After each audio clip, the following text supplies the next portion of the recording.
Free gift, you guys. I'm giving away my Mastering Portraits DVD. I did this in 2007, before Bishop Rotary existed, which is why you won't see me using a Bishop in this video. This is gonna be on YouTube. Check it out. It's 3 full hours, uncut. You get to watch the whole thing. And I know a lot of you guys and girls are down right now. You're drawing, you're not tattooing. At least you shouldn't be.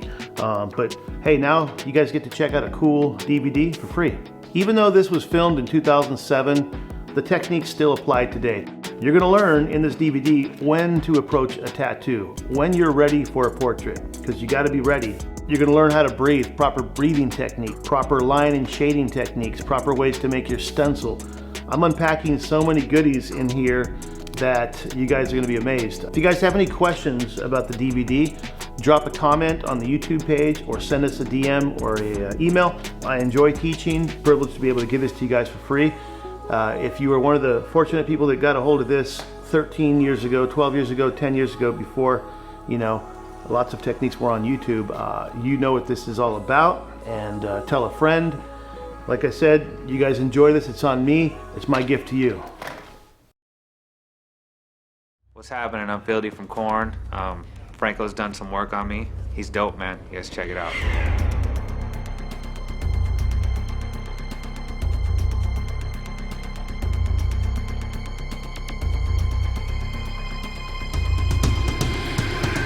How you doing? This is Franco Vescovi. I've been tattooing for 16 years. I have a shop called Orange County Ink House in Lake Forest, California. Today we're going to be talking about portraits and my version of them and how I think they should be done. And we're going to go over a lot of bases. We're going to cover a lot of techniques, a lot of tricks to pulling these portraits off. There's a lot of talk about how to do portraits, and there's quite a few ways to do them.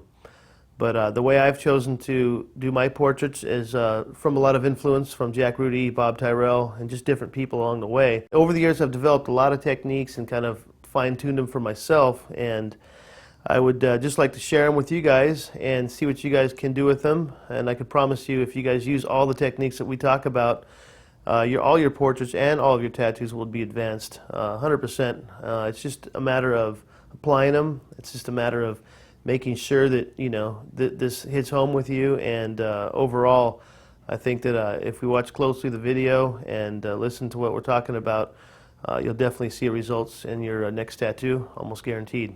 I can't stress enough how important it is for you guys to understand that this video is not for every tattoo artist. This video isn't meant for anybody just to pick up a machine after they watch this and attempt a portrait. There's some things we have to cover before you're able to do these portrait tattoos, and there has to be a sense of honesty that you can have with yourself to make sure that you're comfortable with even attempting a portrait.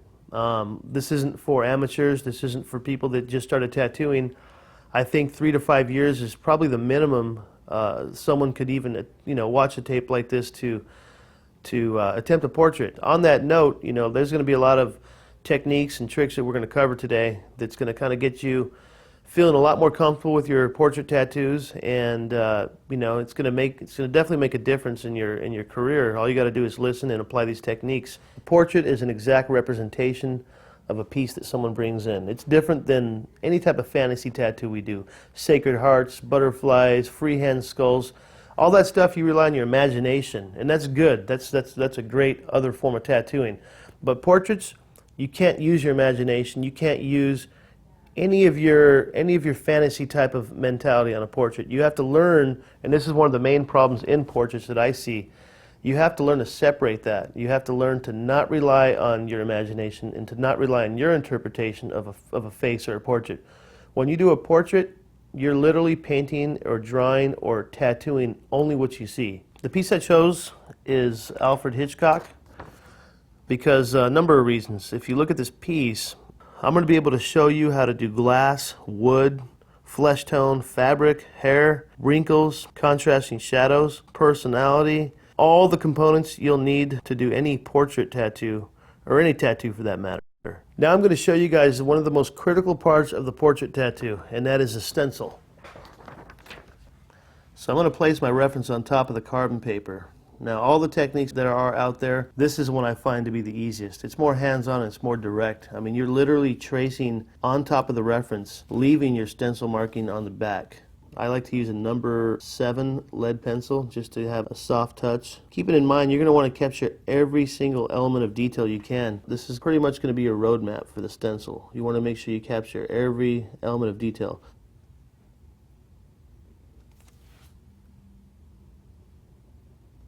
I'm going to work on the face right now, you guys, and getting every element possible. Your portrait's going to be really only as good as your stencil. I mean, especially when you're doing something so exact. If it's going to be something exact, then you want to get it as exact as possible. One of the reasons why I like to do it this way, there's no worrying about registration or being off registration as far as the stencil is concerned. You could move this all around and it's still going to be exactly what you need it to be.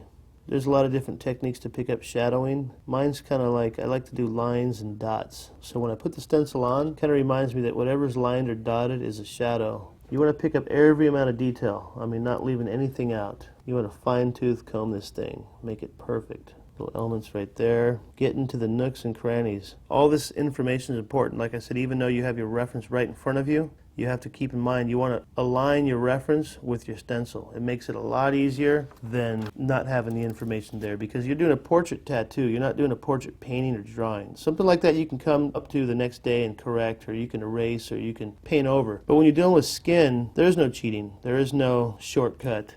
You know, if you're doing a portrait drawing or a portrait painting, you know, you can come back to those things and fix them up and change them around. But you got one shot at a portrait tattoo. There's no eraser. There's no room for error. Very important to make sure you pick a good reference. Make sure you pick a piece that's detailed enough. You want to see a crisp piece. You want to make sure that it's just basically detailed enough to where you can see crisp eyes and mouth and things like that. You want to make sure that you pick the right portrait. A lot of times I'll have the customer bring back another piece if it doesn't work. Very important to dot where the highlights are going to be. I definitely choose the dot method on that. It just tells me, once again, when you flip it over and definitely put it on the skin, when you see those dots, it implies that they're highlights. Now this stencil is going to take me a while, and keep in mind, it's a catch-22. The longer it takes to make the stencil, the quicker your tattoo will be. The quicker it takes to make your stencil, the longer the tattoo will take. Why? Because you're going to have to constantly reference back and forth because you didn't lay your roadmaps down properly. So very important to lay your roadmaps down very proper, getting every inch of detail. You know, for example, I didn't get that last part of the nose right there. But one of the ways you want to double check, you want to flip this around and lay this on a light table. You know, any light table will work. You just want to lay it on a light table. You want to look through the painting, or the reference I should say. You want to make sure that you got every ounce of detail. For example, obviously I got this eye. I didn't get that eye yet. Now if I was to lay this on a light table, I would see that. But that goes for every little nook and cranny and wrinkle. You just want to basically nail every amount of detail. We'll flip it back over. Start on the other eye.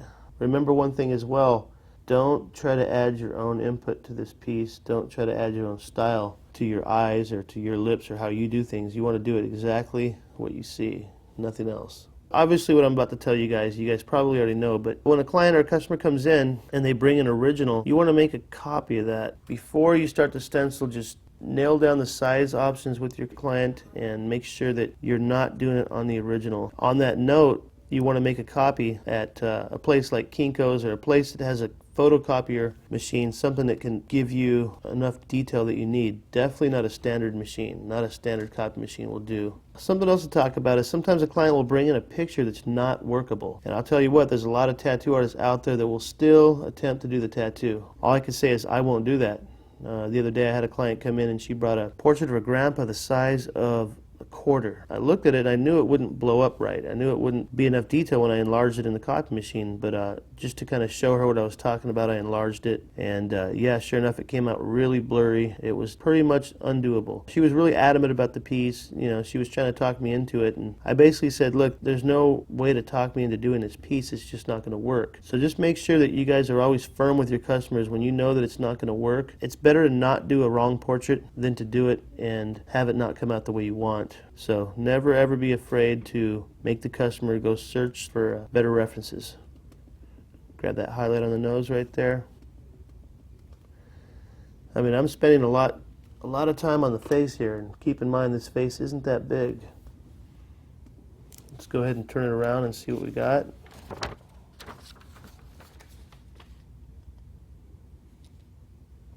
Actually, let's go ahead and jump over here to the glass. Sometimes I'll stop what I'm doing, I'll jump over to something else, and then what that does is it kind of pulls me into something new so that when I go back to the face, I'll immediately see things that I didn't get. So we're going to go to the glass right here, approaching it the same way as we did the face.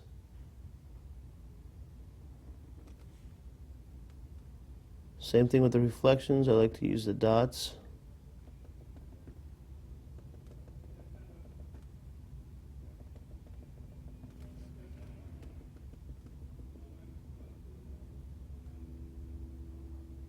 This isn't your average face, it's not just a face, so we got all these elements. So this stencil is going to take a little bit longer, but keep in mind, I would say your average size stencil would probably be about the size of your hand, closed fist. And a face that size, you should spend at least 20 to 30 minutes on a stencil. I mean, literally master it like you're a photocopy machine. Hand stencils is the way to go for me. There's a lot of other ways to do them, but when you do a hand stencil versus tracing it and putting it through a stencil machine, you just have more control. You know, for example, I could move this any way I want, and it's still going to come out exactly perfect.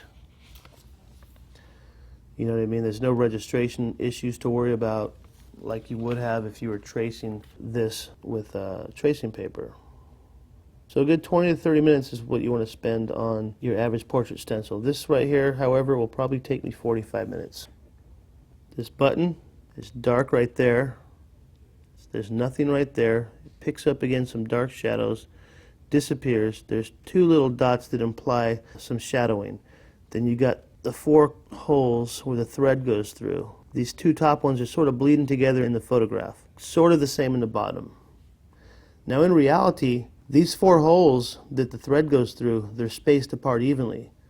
But you got to tell yourself you're doing what you see, not what you know to be correct. I'll see people do stencils of portraits. They'll just leave a lot of information out. They'll just kind of rush the stencil, or they'll do their own version of the stencil. For example, in their mind, they'll see lines, and on the reference, it's exact lines. But what they'll do is they'll go towards their mind and just start doing lines, and we cannot do that. If you want to be a great portrait artist, you have to do only what you see. Portrait tattoos are stressful. They really can take it out of you. I mean, usually when I do a portrait, that's the only tattoo I do for the day. The reason why it takes a lot out of you is because you're doing it the right way. Obviously, if you get done quick or it didn't take that much to do it, you're not going to be winded. But I'll tell you what, when you do a portrait the right way, you're going to be winded.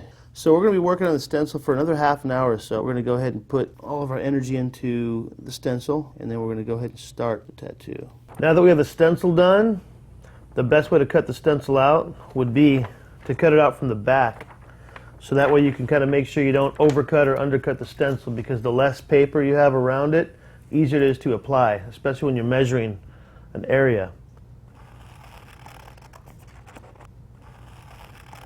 So I'm cutting around the stencil really close. Like I said before, the less extra paper you have, the easier it is to apply on the skin. Makes it easier to measure. And when you're doing a portrait, your whole goal is to make it easy as possible on you, because portraits are the hardest tattoo to do. And sometimes the stress can make you not do your best job. So you're basically trying to cut out the stress with as many tricks as you know about. So before I would even make the stencil, one thing to consider is just measurements. Measure the piece with a copy machine, blow it up a few different sizes that you think that might be the best size. And then you'll measure the skin. You know, when I say measure, we're talking about eyeballing, kind of putting copies on the skin and measuring it such like this. Okay, now what we're going to do is once the stencil's done, one little trick I learned a long time ago is just to give it some stress points by little cuts like that. So when you wrap it around the skin, it folds a little bit easier without distorting the stencil, because if the stencil's not put on right, it can affect the final outcome of the piece. Now, before I start the tattoo, definitely want to talk about why I have 2 different references. I have a dark reference that I turned up the contrast on the computer before I printed it, so that I could see every possible nook and cranny of the shading. That way I could make sure that the end result has as much detail as possible.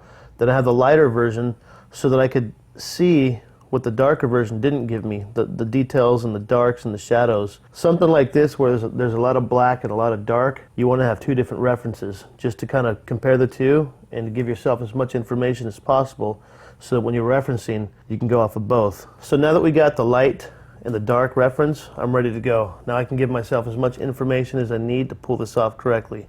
Your outcome is only as good as your stencil is. When you're doing a portrait, it's one of those tattoos where you don't want to have to rely on freehand.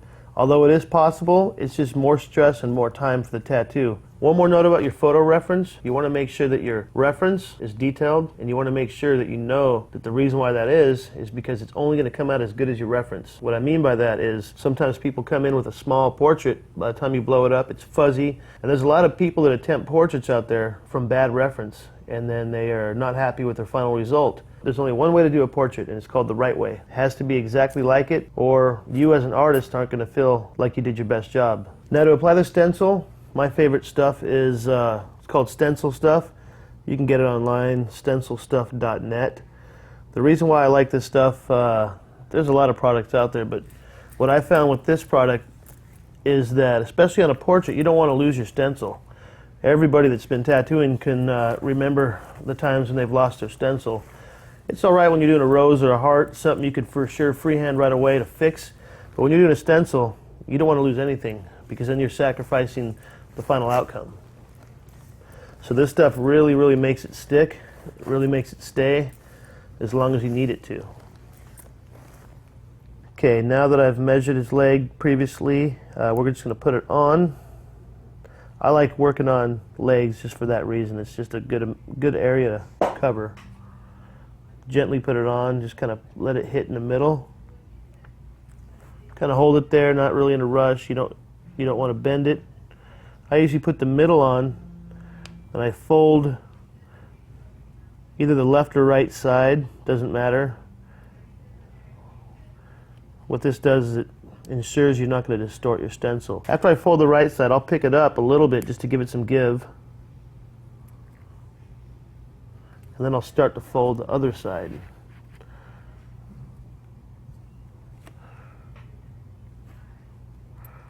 Remembering that the better the stencil is, the better the final result will be. Now that right there is perfect.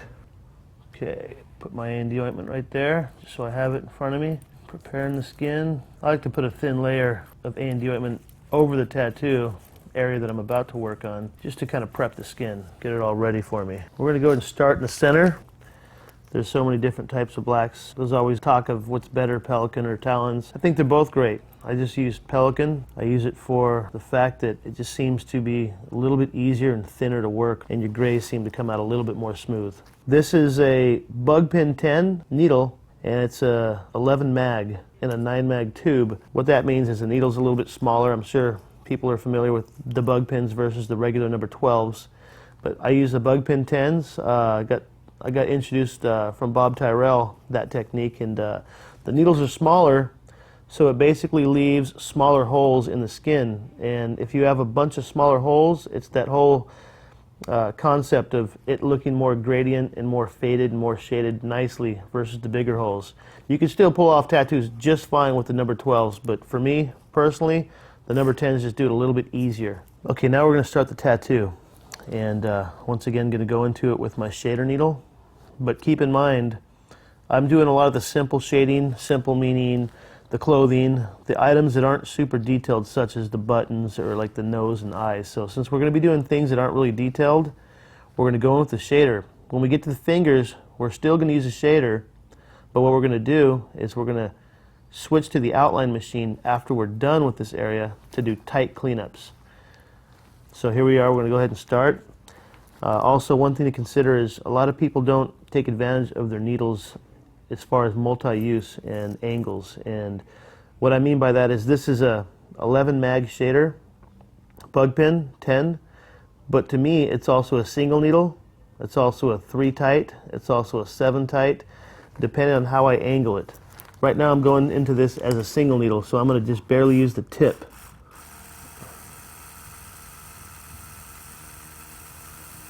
I learned this from the master, Bob Tyrell. He definitely has this down pat.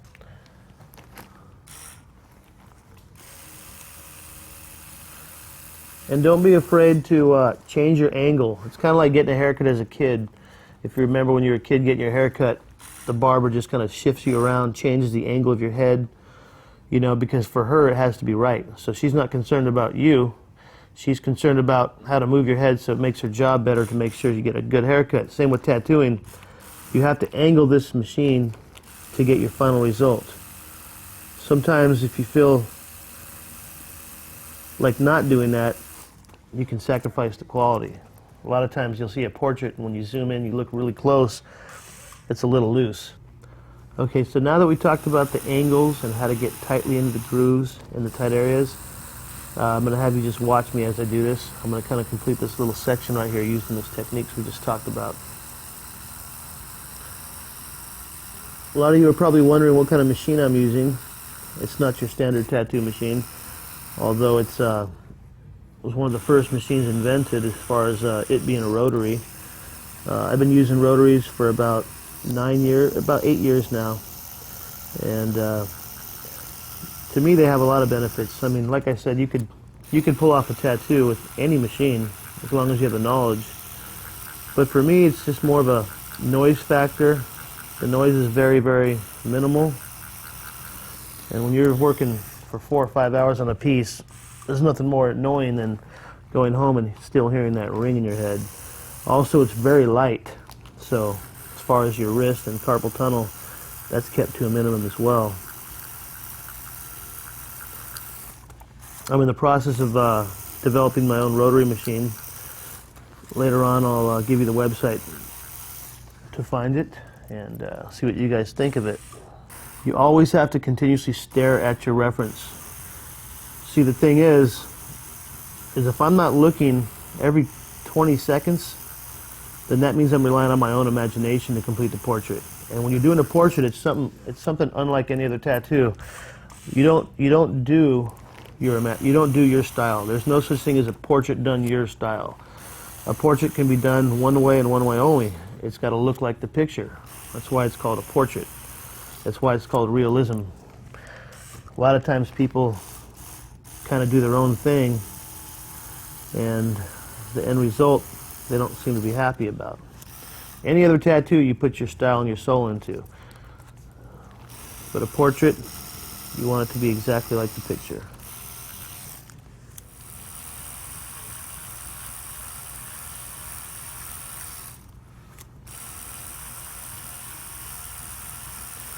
I'm kind of working on the side right here to get that line in there. I'm using the tips of the needle, like we talked about earlier, to shade the tighter areas. And for me, this kind of works like you're having a bug pin 5 or a 3 tight. It's the same type of concept. A lot of times people say, you know, how do you do a portrait with a shader machine without outlining it at first? And I tell them I do outline it at first. I just happen to know how to use this shader like an outliner. But when it comes to the face, I have a different approach on. It's definitely good to start out with the outliner. We'll talk about that when we get to the face. As I do a portrait, what I like to do first, I like to get all the black areas out of the way. I like to get as much black done. For one reason, it basically tells me, it sets the overall tone and the mood for the portrait. Now I can kind of relay every other tone to the black. So it makes it a little bit easier for me as far as the guessing game of what tones to use.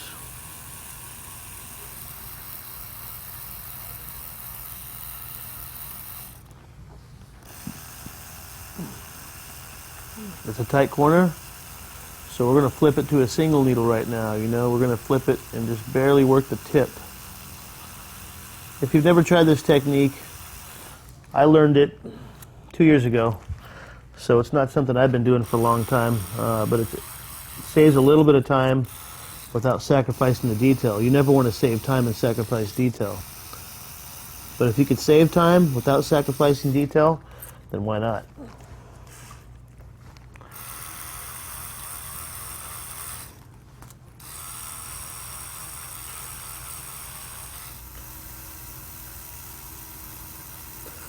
I'm tightly in this area again, once again working the single needle to a 3 tight.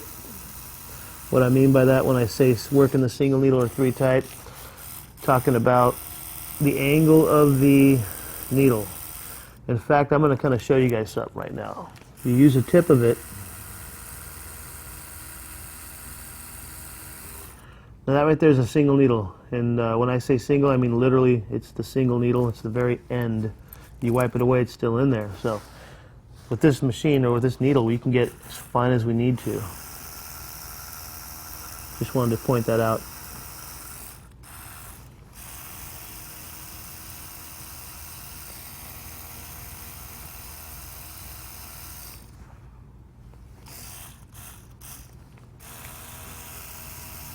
Remember, always looking at your stencil, always looking at your reference. Comparing the two, making sure.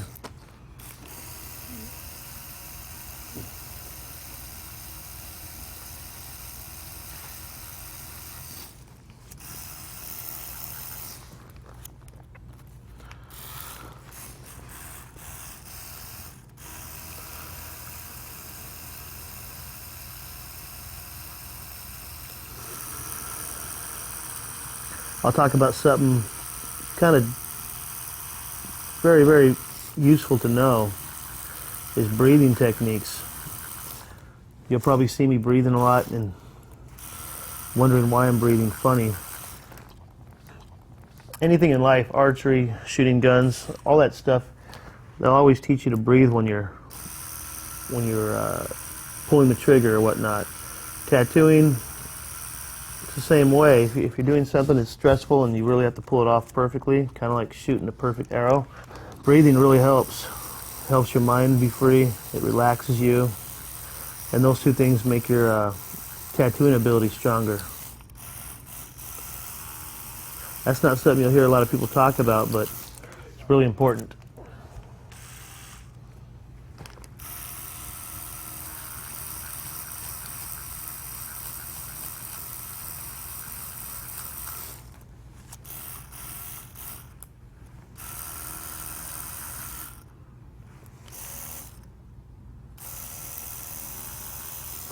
A lot of times when you're in an area, I call it like a really tough area. Maybe the lines have to intersect exactly like the picture. You'll see me look back and forth a lot. It's just to make sure that I got it correctly before I pull the trigger and commit to a line.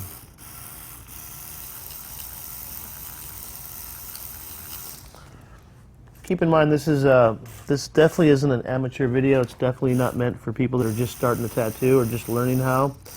Definitely not meant for people that are apprenticing. It's meant for people that have been tattooing for years and have already understood the basic fundamentals of doing black and gray tattoos. Just because in this video I'm not going to teach you how to fade or shade.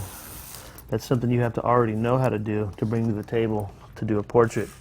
Also keep in mind, portrait tattoos are the most difficult tattoos you can do, and it's not something you want to do to somebody unless you know what you're doing. I mean, me as a portrait artist, I can't say that I've never done a portrait without it not being perfect, but there's times where when you're learning, it's not going to be as good as 5 years into the tattoo career. But keep in mind, you want to do as much practicing as you can on paper to even understand the fundamentals of a portrait, which is something I did. Before I ever did a portrait tattoo, I had been drawing portraits and I understood how they were done before I tried tattooing one. So if this is something you're going to attempt to do, just make sure that you're doing it for the right reasons. You're not trying to do portraits just to be cool. You're not trying to do portraits just to say you've mastered one of the hardest parts of tattooing. You're doing it because you love portraits and you really want to learn how to do them right. There's a lot of years that go into doing a portrait correctly, a lot of advice. Two of my favorite portrait artists are Jack Rudy, of course, and Bob Tyrrell. And both have sort of different styles, but they both nail the portrait. Another technique I use is zooming in and zooming in again. And what that means is when you're referencing, you're zooming in mentally, looking really deep and detailed at the portrait reference. But then you're looking beyond that. You're zooming in and you're zooming in again. You're going into the detail factor so deep that it helps you pull out the portrait exactly like the picture. I'm going to say that probably 100 times in this video, exactly like the picture, because remember, that's what makes a portrait a portrait. It's got to be exactly like the picture. Only one way to do a portrait, the right way, exactly like the picture.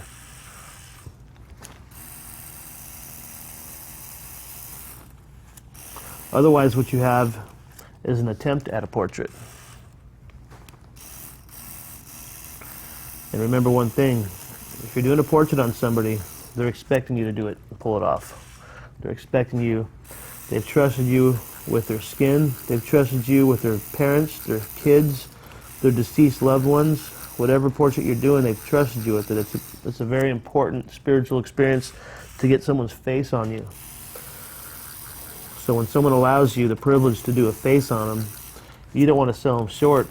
You don't want to convince them that you're a good portrait artist when you're not.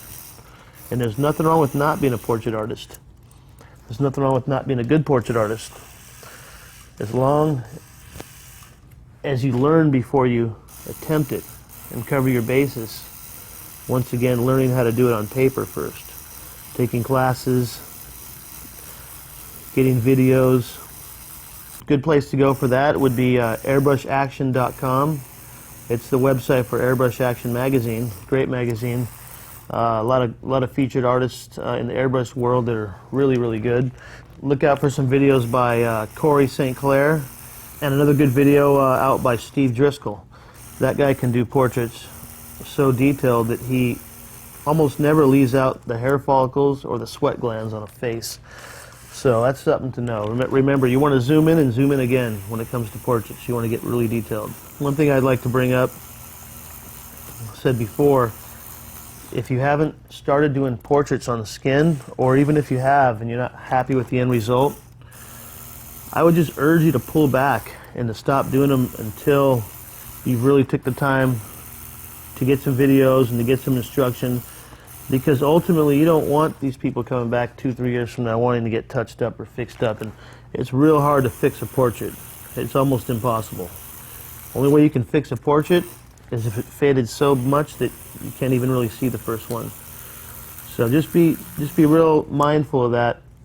Don't be greedy, don't be selfish. And what I mean by those words is, if you're selfish and greedy and you know you can't do a portrait good or how you want it to be, you're going to just be out there attempting to do them, and that's not fair. It's not fair for your own reputation, let alone is it fair for the client who's probably paying you for the portrait. So there's nothing wrong with stopping. I did it myself. There's nothing wrong with stopping your portraits, going back to the drawing board and perfecting it on paper, understanding the elements of it, and then returning to the skin. And maybe you want to start off with what I always suggest to the people that I work with, or anyone that asks me about portraits. Once you get the fundamentals of a portrait down, don't even jump into a face portrait of a family member of somebody. Jump into a portrait, maybe a character from a horror flick, like Frankenstein or something. Something like that, to where if it doesn't come out exactly like the picture, it's Frankenstein. There's a bunch of wrinkles and cracks on his face, so no one really will ever know, especially if you've already got the fundamentals of tattooing down. So you basically start doing those types of portraits first, and then when you feel comfortable, then you can jump into a face of a family member or somebody that's exact. You know, even an actor like Robert De Niro or Alfred Hitchcock, he's an exact person. There's no Frankenstein elements to him. So you want to save these types of portraits to after you've been experimenting with characters. And portrait tattoos aren't for everybody. I mean, it's one of those things where I don't necessarily do a lot of color. I don't do colored portraits. I don't think I'll ever even attempt to do a colored portrait. As far as I'm concerned, Nico and Mike DeVries, those guys are the masters at it. There's a few more people out there, but as far as I'm concerned, Nico and Mike DeVries, They're the first ones I've seen do the color portraits perfect. So I'm going to leave it up to them. There's no need for me to even jump into that right now. I'm going to stick to black and gray and leave the other stuff up to the masters. And believe me, those guys are the masters. In fact, if you Google Nikko, Nikko, or you Google Mike DeVries, Devries, those are some people to study as well. Look at their work online and check it out. It's some pretty crazy stuff. It almost makes me never want to do color tattoos again.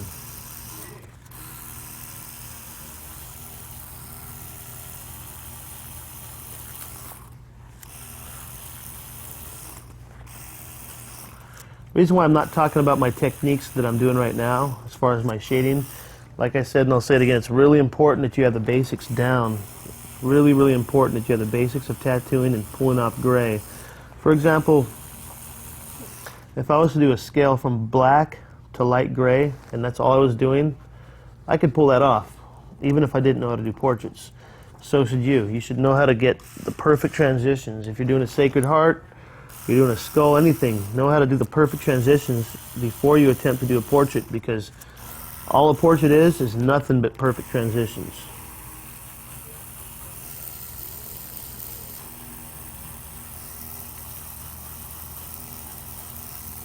Off camera I did a little bit more of the black, but before I finish this little area I want to bring something up that's really, really important.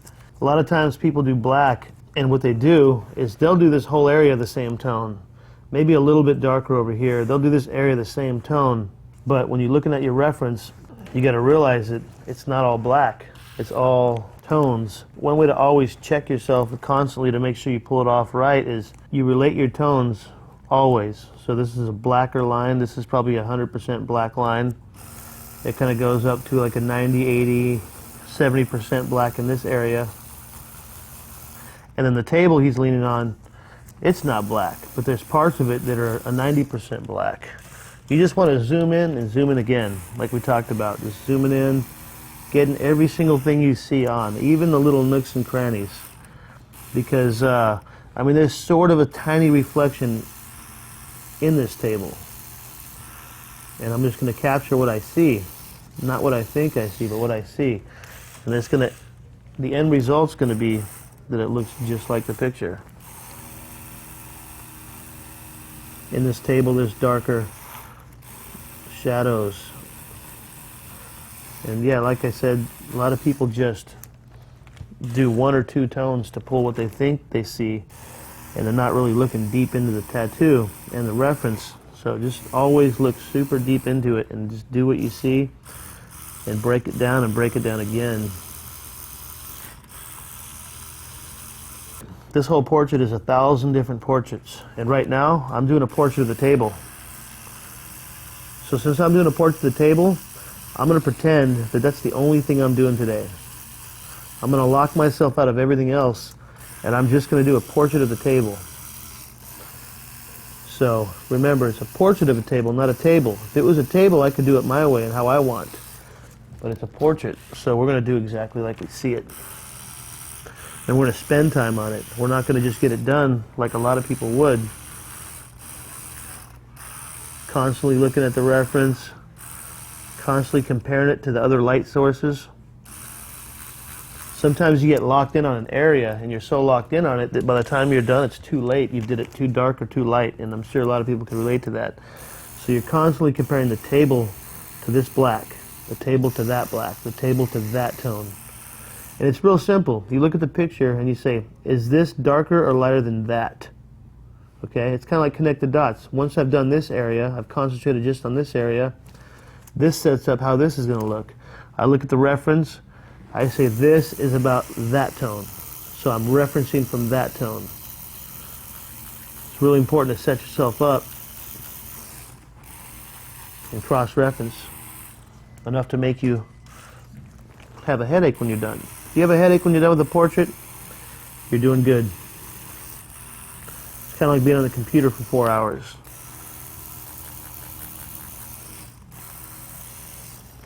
And every subtle detail of the black you want to capture. For example, it goes black, 90% black, and then sort of like a 30 to 40% gray, back into a 50 to 60% gray here. A lot of people will just do black from there to there, and a one tone of gray from there to there. Now what that makes it is a decent portrait, or almost a portrait. And remember, there's no such thing as an almost portrait. It's got to be exactly like the picture to be pulled off correctly. So you want to break it down. You know, I'm looking at the reference. I'm realizing that this area is darker right through there. So I'm just going to do what I see. It's really, really easy. Once you learn how to do the basic fundamentals, you do only what you see. This right here, this where the coat meets the glass, there's a darker bend of reflection. I'm going to capture that. As the coat dips into where his tie would be, it's darker. Right where the end of the coat meets his face, it's almost pitch black, but just a small little line. What you have at the end of it all is a nice portrait. Remember, this is a portrait of just that area. I mean, literally, when I say zoom in, there's a little part on here where it's a little bit sharper of a transition, and there's a little bit of another shadow right there, just so slightly. Never overdoing anything. You can always pull back and look at it. There's nothing wrong with pulling back. In fact, sometimes pulling back is what makes you not overdo a tattoo. A portrait tattoo anyways.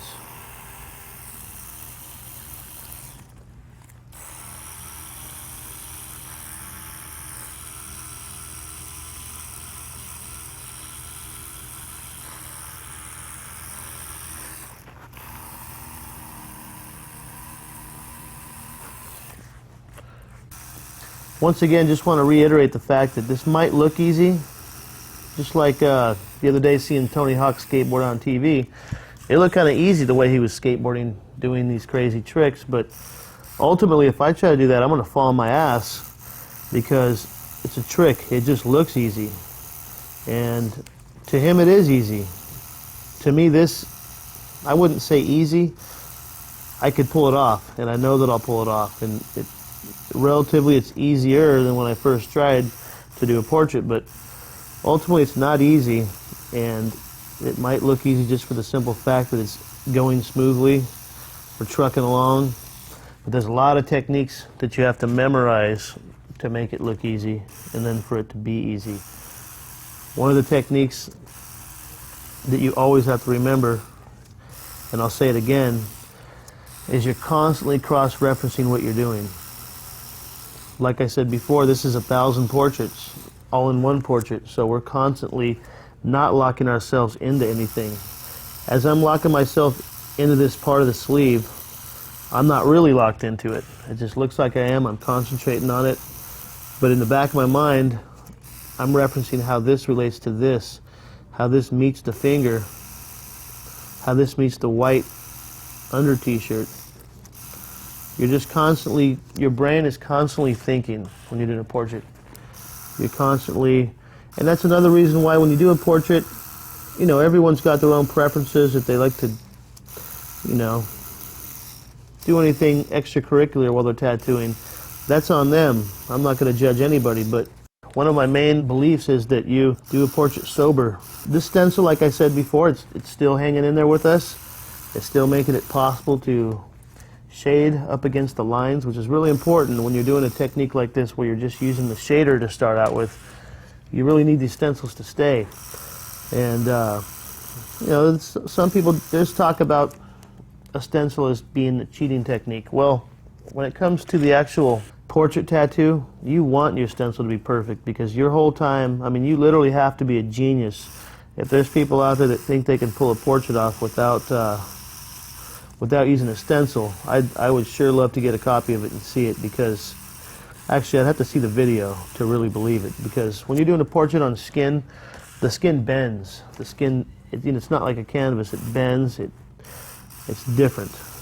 You want to definitely just lock in your stencil and follow those lines. And believe me, there's no cheating when it comes to doing a portrait tattoo. That's why a very small percentage of people, tattoo artists, will ever be able to get it down. So there's no cheating at all when it comes to making a stencil. In fact, That's definitely one of the main parts of pulling this off correctly, is getting that stencil perfect and leaving it on. Let's zoom in again. As this jacket sleeve folds into the other side, there's a little bit of a darker shadow as it meets. It's such a subtle thing to even notice, but we want to get all the subtleties. That's what makes a portrait stand out, award-winning. That's what makes a portrait get you more portraits. Okay, as I'm coming in where the back of his jacket meets the front of his hand, or actually his arm, coming in once again with the whole angle of the needle, going for a single needle / 3 tight on this one. That's what it's equaling right now. Just working the angle, just working the tip. Okay, once again, we're going to talk about our setup. I like to use the Pelican for the reasons I mentioned before, that they're just a lot more easy to work in the skin. Seems like the ink is broken down thinner and finer, and that's how it was put to me by Jack, Rudy, and Bob Tyrell, which they kind of influenced me to use it too, and I definitely see the benefits of it. So I have my all black ink as the first cup, and these two started out as just water, and I'm going to constantly keep changing them. But what I do is, this is of course my pure black, but when I want like a 90% gray, I'll dip it in the water with the machine running one time really quick. That's changed it to about a 90 to 80% black, and then 70, 60, 50, 40. The more you dip it and the more you bring it to the skin is when it makes it to be the gradients that we need. I'd say after about 20 minutes of tattooing, this actually becomes a 50%. And when it becomes a 50% and I'm working an area on the face or the hands and I need a 30 or 20% black and gray, instead of dipping into here and then going into here until I get to 30, it's way easier for me to dip into this 50% black and then knock it down over here with the water, 40, 30, 20% black, and then I'll start tattooing. I now switch to the outliner machine. What we were talking about earlier about doing the details, like the fingers and the glass and even the face later on, we're going to start to pick away at it with the outliner machine. A lot of people talk about using a single needle, and I started my first 3 years in the tattoo world with a single needle, and that works good too. It can take a little bit longer. Also, you got to realize that this, although it's an outliner, it's a 1205 RL, which basically is a tight outliner, but I'm using it like a shader. So that's why I'm going to be using this for the next probably 20-30 minutes or so on the glass, just picking away at the detail. And if you just want to watch the way that I go about it, is somewhat similar to how you would shade anything with even a mag, but keeping in mind it's just a small needle to just pick away at the detail.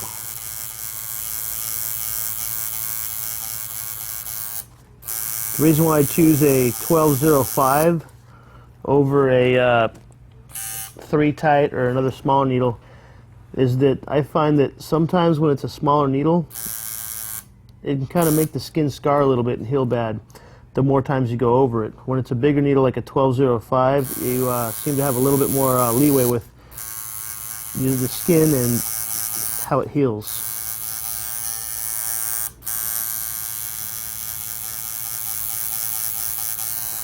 But this needle right here just literally lets you focus and zoom in on the smallest detail.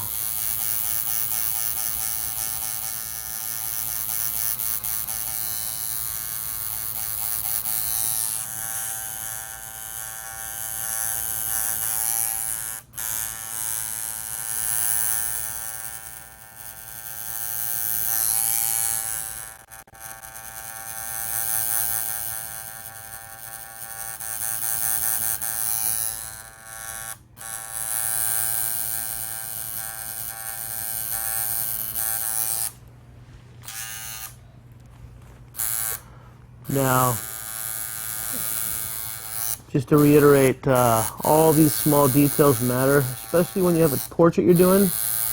You know, you want to show this piece to your friends and you want the people to be impressed, so you want to pick away ever so slightly using this technique with shading with the smaller needles is something that I kind of been doing for the last 3 years, and it's kind of stepped up my portrait game pretty heavily on the final product and how it looks. It's just it makes a difference.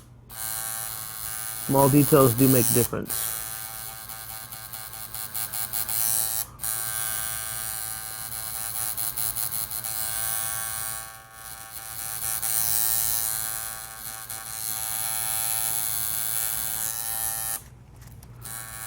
And also, too, I want to point out, if you're wondering why I'm not using the tip of the other machine, like I was talking about for quite a while, sort of talking about how you can get a single needle from that one, and as to why now am I using this one if that one uses a single needle. One important thing to think about is when you're going to be working an area like this, which is consumed a big part of the tattoo, you don't want to be having to use the sides of the machines for that long of a time. You want to get a different machine, different needle to tackle the job. Whereas before, when I was going into the corners with the sides of the shader, it's just a little bit here, and then I'm back to my regular use of the shader, a little bit here. Whereas this piece right here, it's practically done entirely with the small needle. So we're going to stick to this for a little while.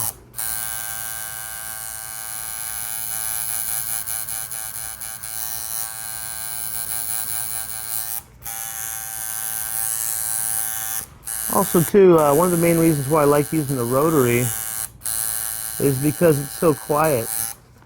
I mean, imagine shading the whole entire tattoo with the sound of this in the background. It kind of gets annoying after a while, especially when you've been spoiled with the rotary for so long.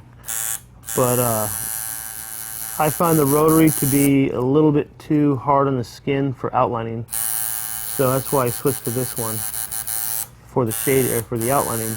I use the regular outlining machine. Kind of makes it fun to switch back to the shader after doing this one, because this is a lot noisier.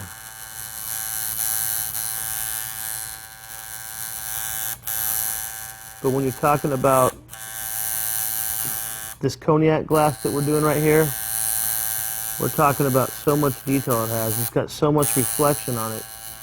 It's so minute that that's part of what's going to make this tattoo so nice, is picking away at all this stuff until it gets done correctly. The key to doing a good portrait, one of the main keys, is patience. All this stuff takes a while. You got to pick away at it. A lot of people are better than they are. They just don't know it because they haven't mastered patience yet. So if you could master patience, then you're naturally going to get better just from doing that. I think it's in everybody to just want to get it done, whatever your job is, whether you're an artist or working at a coffee house or anything. You just want to just do things and get it done quickly. But tattooing is one of those things where there's no other option. If you want it to be done the right way, you have to take all the steps to get there. And all those steps add up to more time, and you just have to do it. Otherwise, you sacrifice quality. And we don't want that.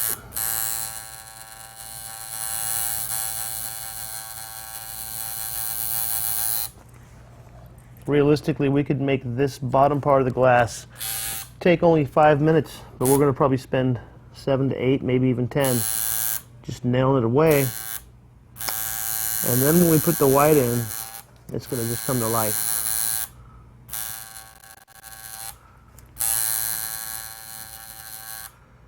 I can't wait for the white. That's my favorite part. It just kind of brings the whole tattoo to life in a really cool way. Even on something like this, I'm doing a portrait once again. I'm doing a portrait of the bottom of a glass. So I want this bottom of the glass to look exactly like the reference. Constantly looking away.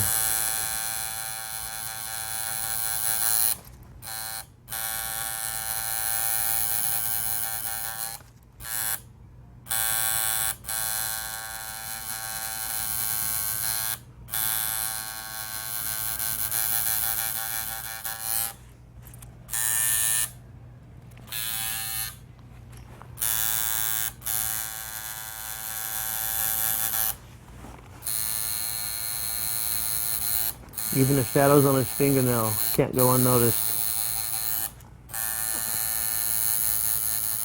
All the portraits I've ever seen, or anytime anyone's ever stopped me to ask me about their portraits or anything like that, or ones that I've noticed in magazines, I look at the overall portrait, and then I look at how it was achieved and accomplished. And a lot of times you could tell the person was great at shading, but they just didn't give it all they had. One of my biggest opinions is everybody's better than they think they are.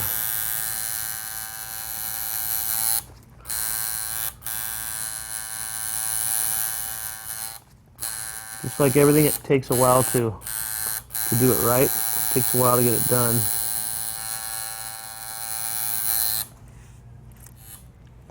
And this part actually is fun. It's just fun working the area, making sure that it's perfect. It's like a challenge. It's a challenge to me to make this better than my last portrait.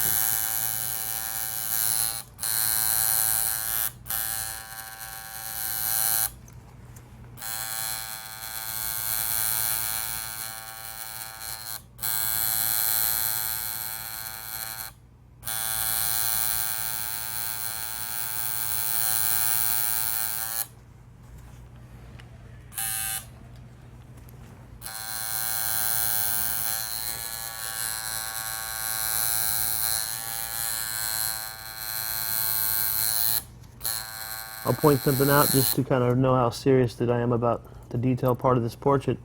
Even something as detailed as that being all black, and there being like a minute piece of the skin showing.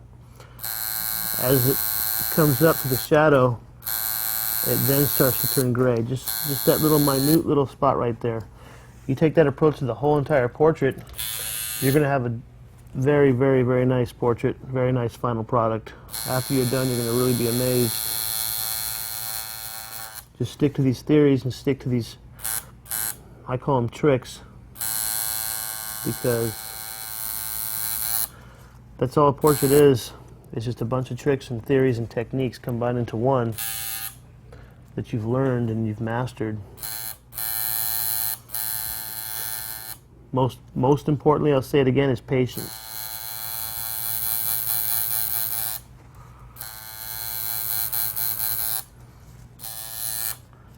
If you have someone else coming in, you're late on one of your appointments. Perfect example.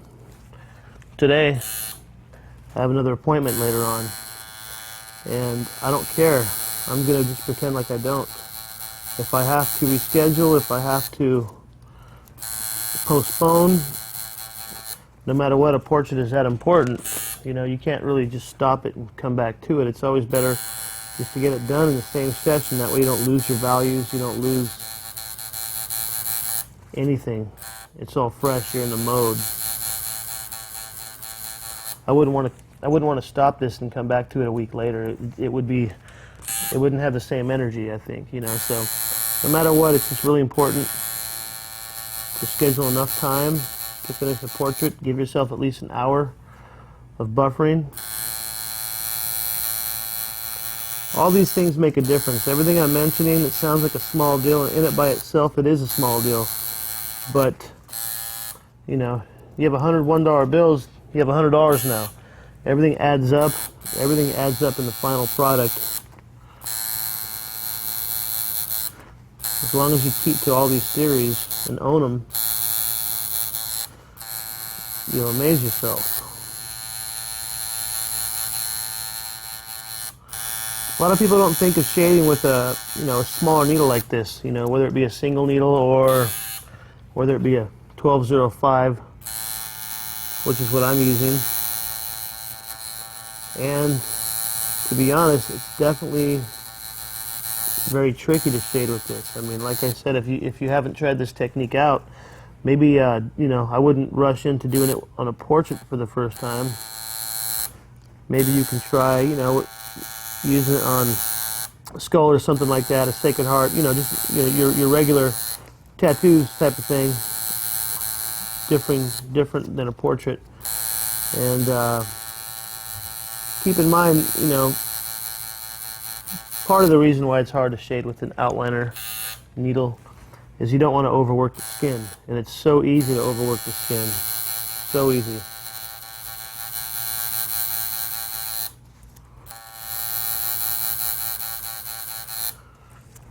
When I first started tattooing for the first 3 to 4 years, I did everything with a single needle. So I think that's kind of where I had that embedded into my head. You know, if I did a big dragon or letters, I was kind of forced to do it with a single needle because I didn't really know what else was out there at the time. Now I sure wish I did. It would have saved me lots of time and energy.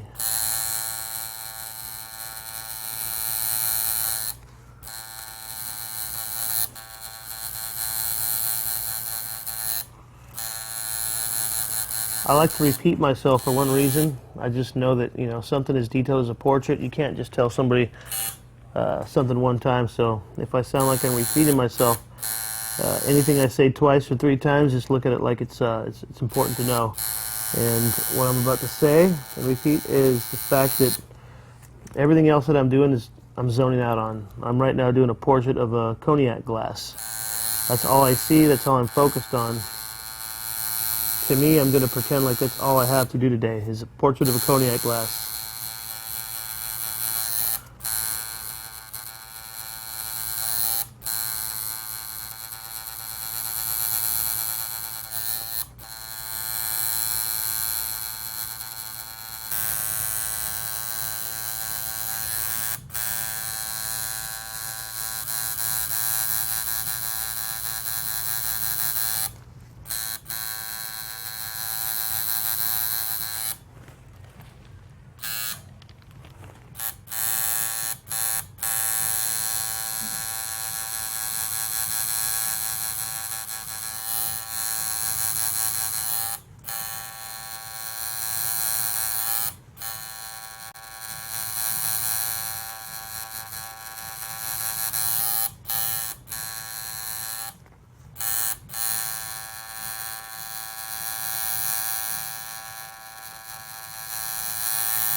I'm going to on purpose finish this whole entire glass with this needle, just so you guys can see the importance of picking away at the detail to really master it.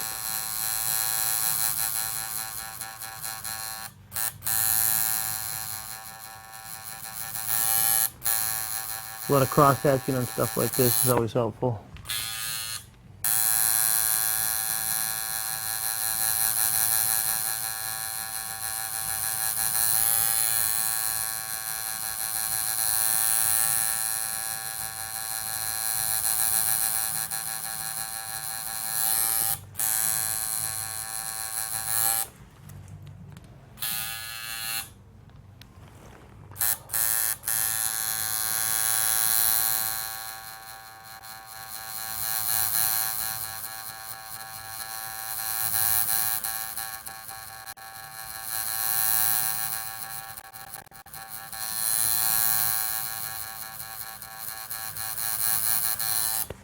This entire glass, I'm doing like a 50% to kind of build it up, 50% ink, kind of gradient to fix it up to where it's going to be so simple just to add a darker tone than a lighter tone doing the whites. But right now, just kind of doing it right in the middle, 50, and then slowly darkening it up. This makes it a lot easier. Sometimes people like to rush into the thing, and any kind of tattoo they do, they rush into it and just kind of finish it going back and forth.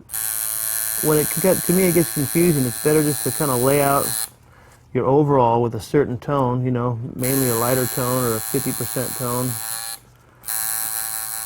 you know, and then start darkening areas up like this or like that, or these areas or these areas. But I like to lay this tone down overall for the first part of any type of portrait piece.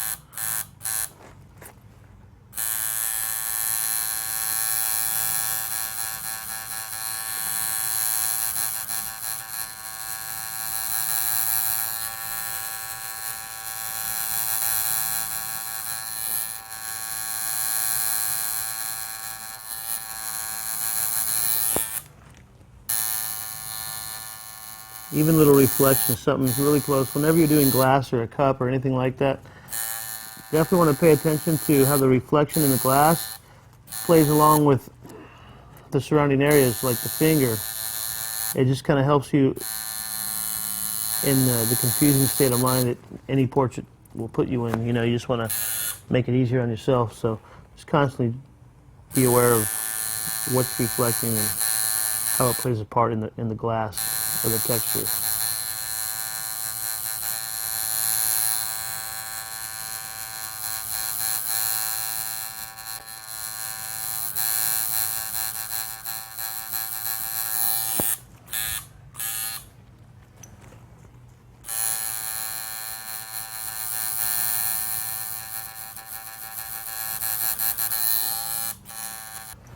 Now I'm going to go back with the 70% ink and kind of just lay it into my 50% ink just to kind of make it more of a 3D object now versus 2D. Like I was talking about earlier, just laying out your overall 50% tones, 40% tones, then you go into it and darken it up. Just makes it come back more to life.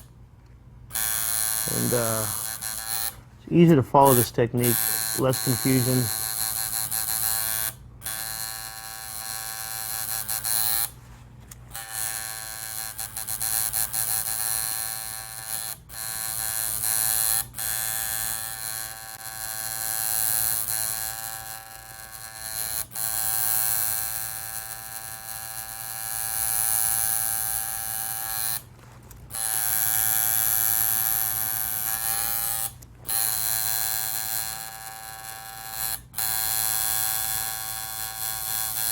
So I'm thinking I'm done with the glass.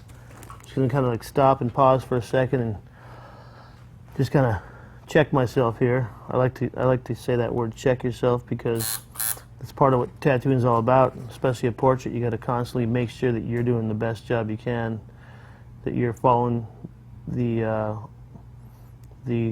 orders. I look at it like this portrait is like a dictator. It's telling you what to do, telling you how to do it, and you have to listen to him and listen carefully and follow his instructions, you know?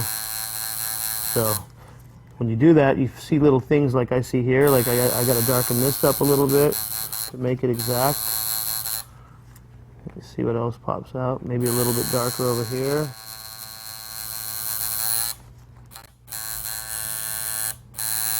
A little darker over here.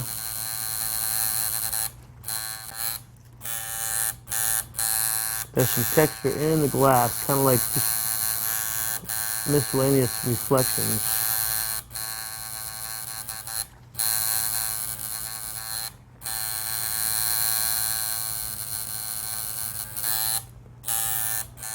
Now it's really starting to come to life. When I put the white in here, it's really going to look nice. Okay. As far as my outliner machine goes and how I switched and the reason why I switched, I think I'm ready to go back to my shader now. Okay, I switched back to the shader machine. Now that I've kind of got all my road maps laid out for my tight detail, which is why we switched to the other machine, and the other needle. So now I got my shader back. I'm just going to kind of do a little bit of follow-up, clean-up, you know, just making sure I got these overall tones. And this is stuff right now that you really wouldn't want to do with the outliner.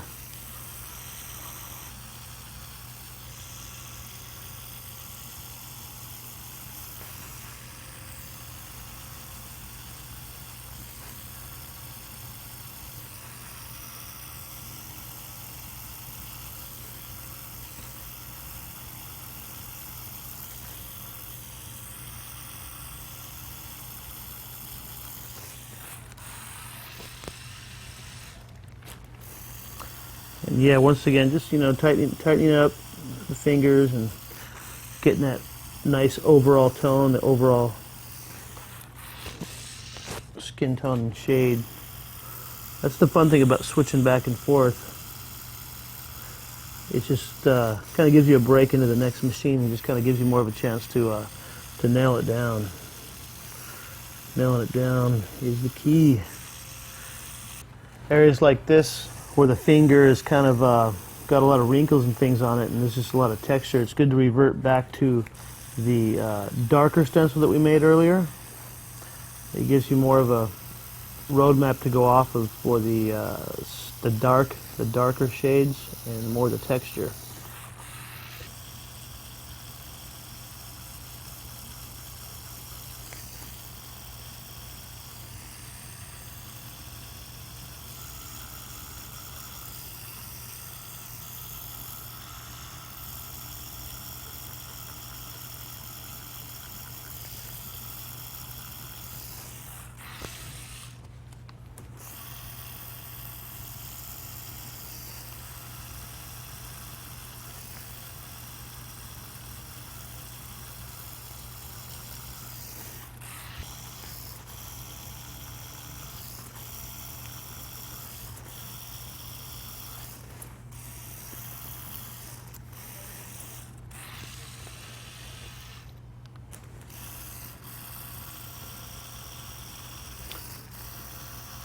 Now something like this, when I'm back in my groove with the shader machine and I'm utilizing that technique where I got the single needle out, it's definitely a perfect example of the right time when to utilize that single needle 3 tight technique with your shader.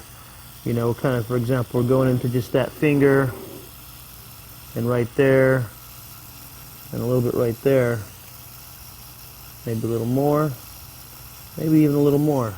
Okay, one more important technique to think about is when you squint your eyes, sometimes you got to go back and forth and squint your eyes, and you'll see that this white collar and how it looks on the reference, you got to keep it that way. A lot of times when people do white, they have a tendency to over scrub it and it turns gray, and it's not really gray. Sometimes you have to let the skin breathe. You have to I call it letting the artwork breathe.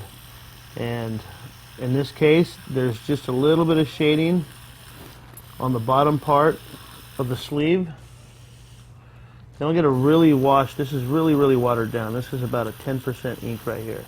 I'll just kind of transition that shade into the rest of the sleeve, and then I'll stop, you know, and it's done. You know, I don't want to overkill it. It's really, that's how it looks actually, a little bit right there. That's how it looks in the picture, and it makes for good contrast. Now we're moving on to this skull base thingamajigger. I don't know what it is, but it's a skull base, and we're just going to go ahead and do what we see. That's another great part of doing portraits. You don't have to know what it is. You just do what you see.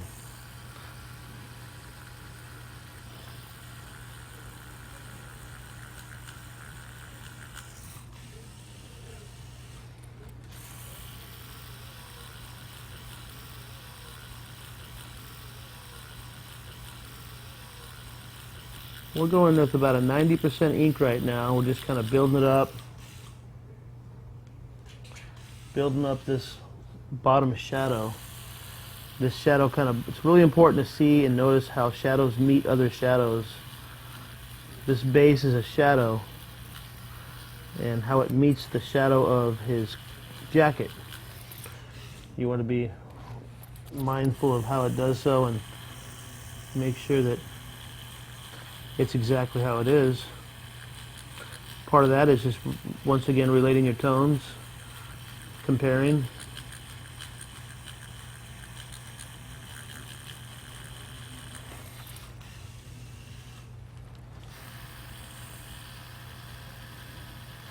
Now we're getting some detail. This you know, like we said, I don't know what I'm doing right now as far as this actual marking that's on the base, but I'm just doing exactly what I see.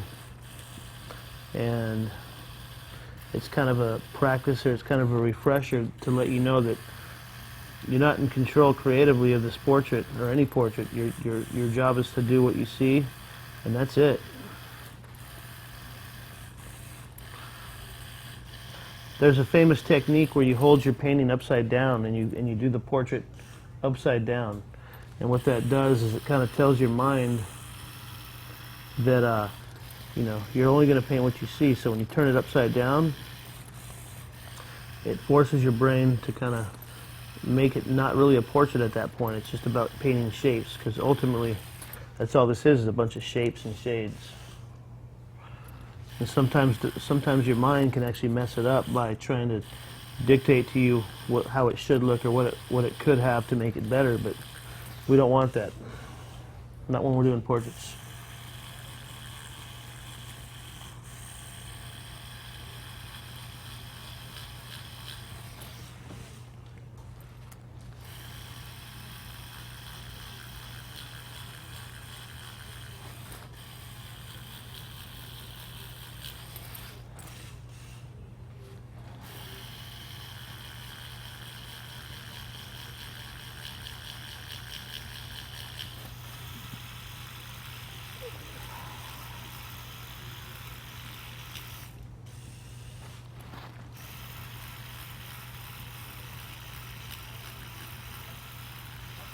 There's really not much to this base other than the fact that it's an object and it's, falls in line with a portrait, There's not much really to talk about on this base other than just pay attention to the reference and just do what you see, as well as these reflections probably are the one thing that we can talk about.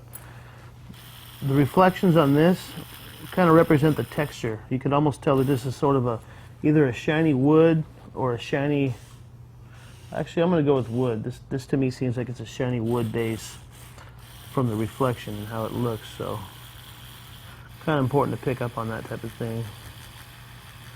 It makes it easier to approach. One thing to always remember, and everybody should already know this, but if not, it's always good just to say it. When you're referencing to do a portrait and you're doing a portrait from reference, you want to make sure that if it did come from a colored source, if someone hands you a colored picture of your tattoo that you're going to do, you just want to double check and make sure you've changed it to black and gray for the reference. So once again, if you're doing a black and gray portrait and you have a colored reference, go to Kinko's, make sure you do a black and gray copy of it on photo mode. That way you're getting your exact tones that the colored portrait doesn't have. I definitely wouldn't advise a normal copy machine. It's always good to do the photo mode at Kinko's or a place like that has access to those types of copy machines. This base right here, it's kind of fun to take advantage of the whole outlining that it has with the shader. We're going to kind of fade that out, so we're just going to kind of leave it light on purpose.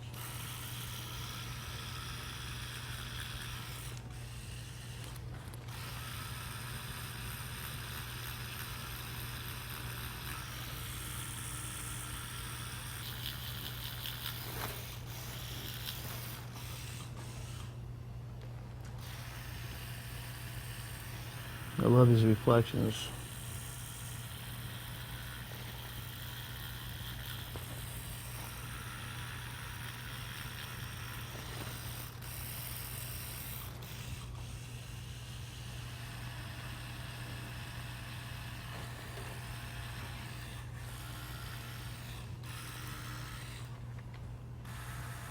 I don't know if you just noticed why and how I was moving my machine around. Sometimes you want to make sure you feel comfortable, you know what I mean? Before you approach it, you want to switch it around until you feel it, and then go for it.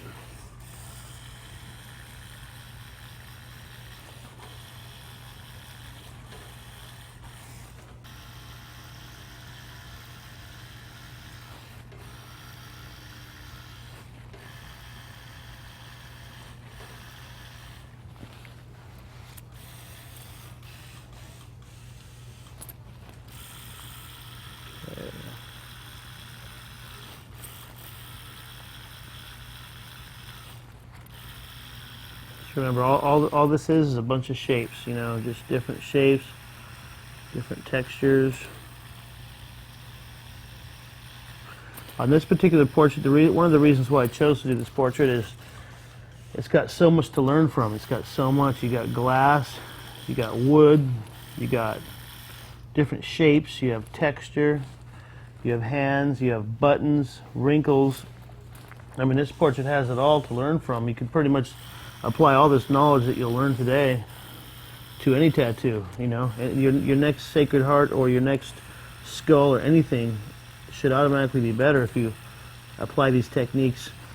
Jumping back really quick to the outliner for two reasons. Remember one thing, you're always going to see things you forgot or passed up throughout the whole entire tattoo. I'm just kind of adding what I didn't get the first time, and it's up to you to not be lazy and pass these things up. They're like opportunities to make your tattoo better, I call them. So, once you notice it, don't be lazy and say, oh well. Once you notice it, it's up to you. You got to get your liner and do some more work. Right now, we're going to outline the skull. Skulls are something I love to freehand and add my own spin on, so I'm going to kind of take this opportunity to kind of add my own spin on the skull itself, but nothing else. Just to make it a little bit more fun.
This is getting back into, I mean, we could touch on a couple of little techniques that don't have to do with portraits, just because we're going to go ahead and we're doing a skull. It's part of a portrait piece, and since I'm kind of adding my own flair onto it, it's going to be just a fun, kind of like a fun break. It's almost like a little break, getting away from being so stressed as far as having to pull this off correctly, because let's face it, portrait tattoos are stressful. Anyone who's ever tried it or done it before, it's just a very stressful tattoo to pull it off. And we're talking somebody's skin. You know, you're not just trying something on paper. You're trying it on somebody who's going to comment on it.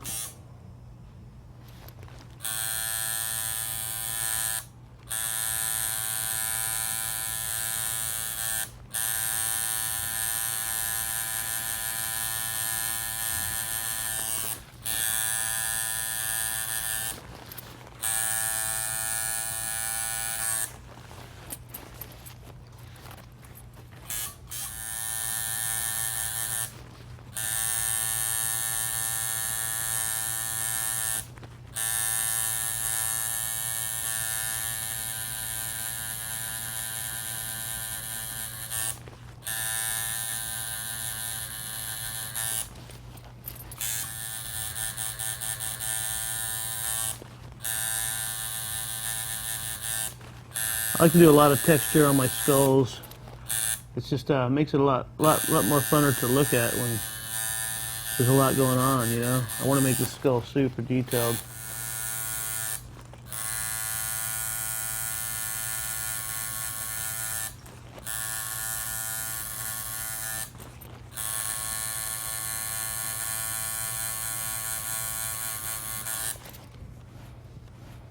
Once again, you know, like I said earlier, you're going to always find things that you could do a little bit better. Sometimes when you focus on something, it's impossible for you to see it all. It's almost like you got to come back to it. So over here, I'm just kind of making the shadow not so tight.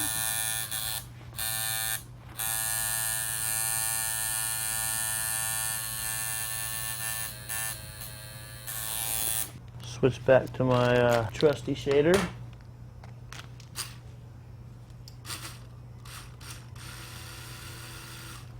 There we go.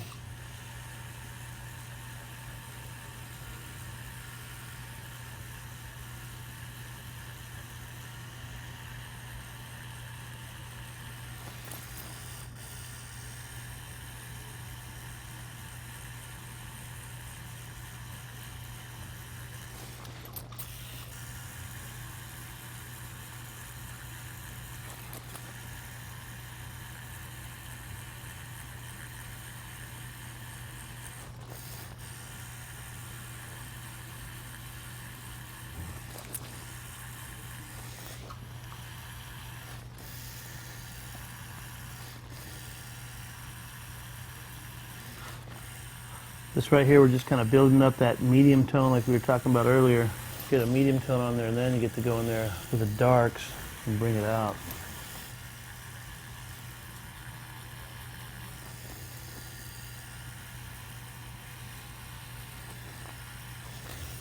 Sometimes it's the easiest little techniques that make the difference. The reflections, the water droplets, things like that is what makes tattoos a lot more impressive.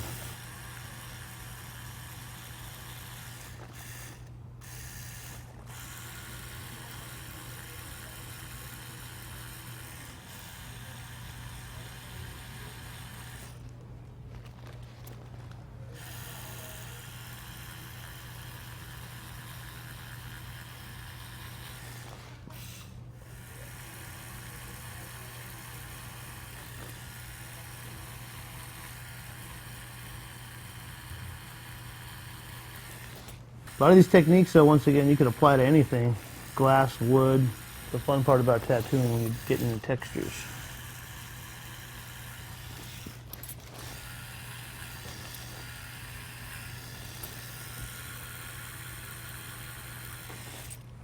All right, now for the fun part. Skull. Skulls are always fun. I don't know why, but they are. Something fun about this particular piece is the fact that usually the portraits I do is a face or it's of an object or a person.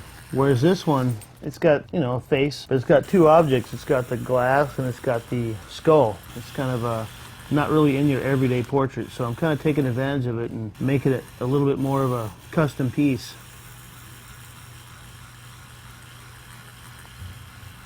And I can get really heavy into the texture, which is kind of one of the reasons why I chose to add a little bit of my style into it, just because the picture didn't really have enough texture, and I'm going to really go off on the texture and make it interesting with cracks and pits and stuff like that.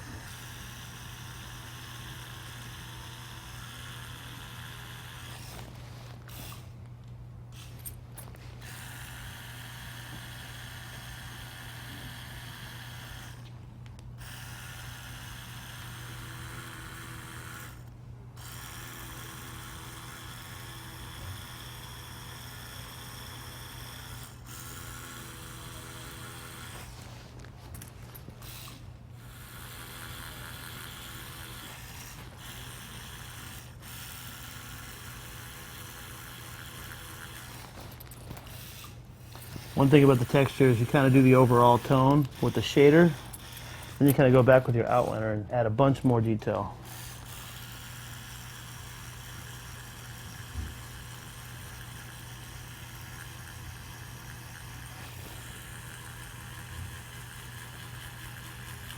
It always helps when you have somebody that doesn't complain about the pain. This man's doing pretty good, no complaints. I haven't heard anybody say ouch yet. Yeah, this is definitely a little break. This is kind of like a mental break right now. I'm just kind of getting to pull away from the whole detailed portrait and kind of having fun being loose with the skull.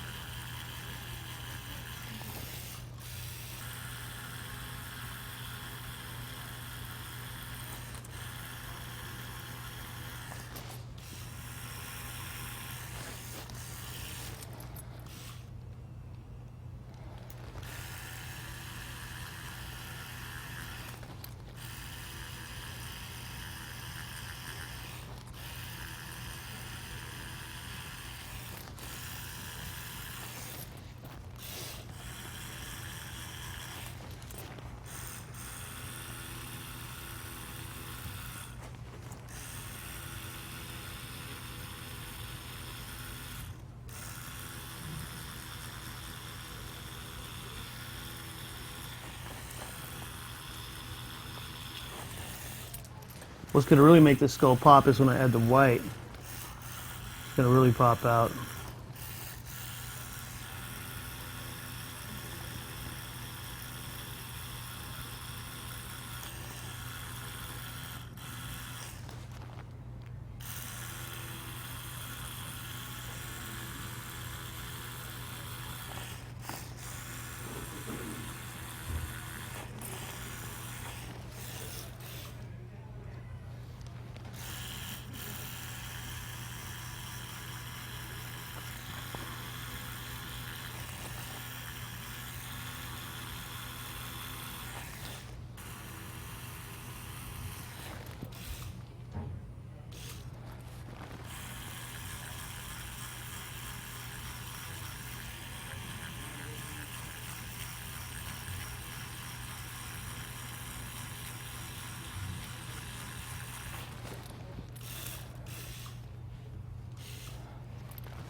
A fun technique I might share with somebody that might not know is sometimes you go over the whole tattoo.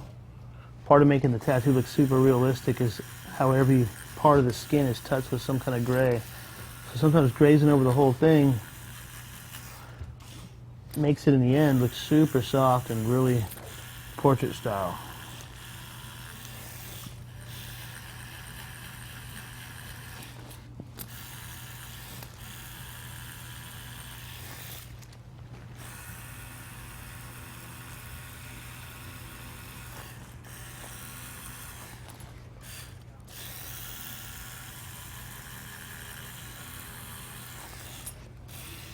Now I'll switch to the outliner.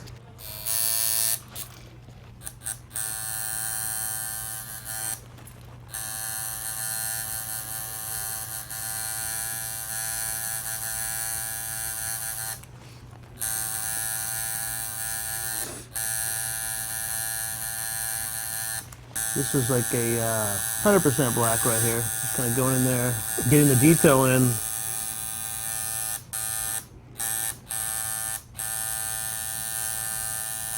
Cracks and whatnot.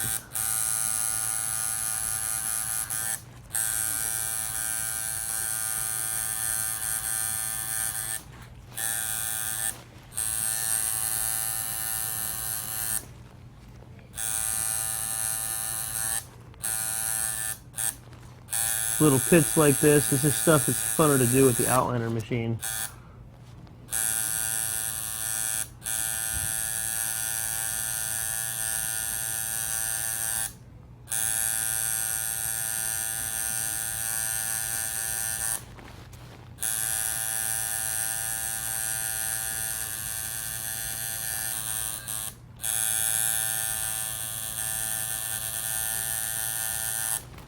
Just lots of texture.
Okay, we are back to the shading.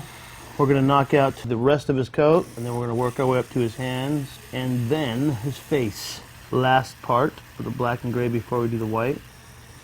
This is the best part of having a good stencil. This stencil is really telling me a lot of information.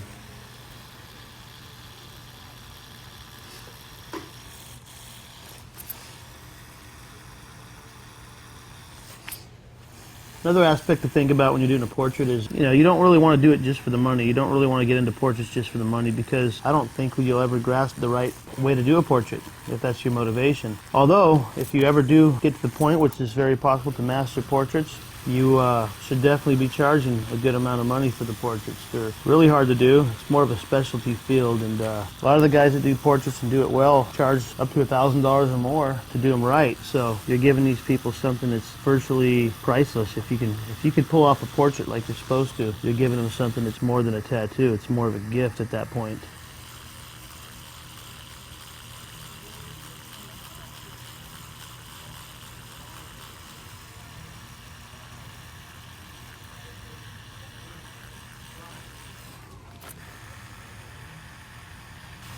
Just working that shadow again, making sure that it falls exactly how it should. Shadows are definitely interesting because they're actually not that easy. Shadows within shadows anyways. Those are the hard ones when you do a shadow within a shadow.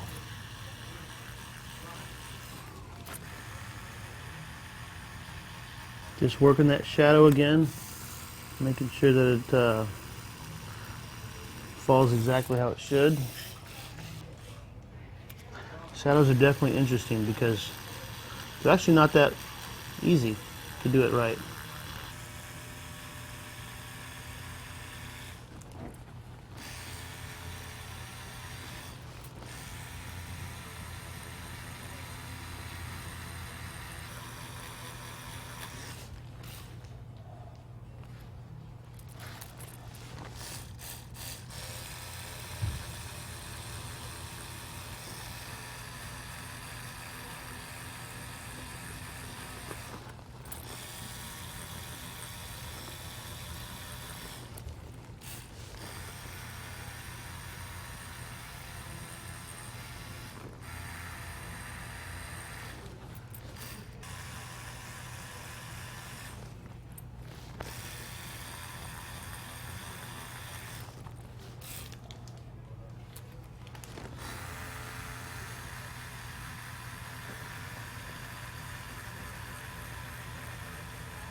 Just knocking out the coat a little bit. It's just, it's always fun doing drapery and stuff like that. This kind of falls in the drapery category. Really, really important when you're doing a portrait of drapery and not just kind of freestyling it, to make sure the same rules apply to the to this jacket as if you were doing a face.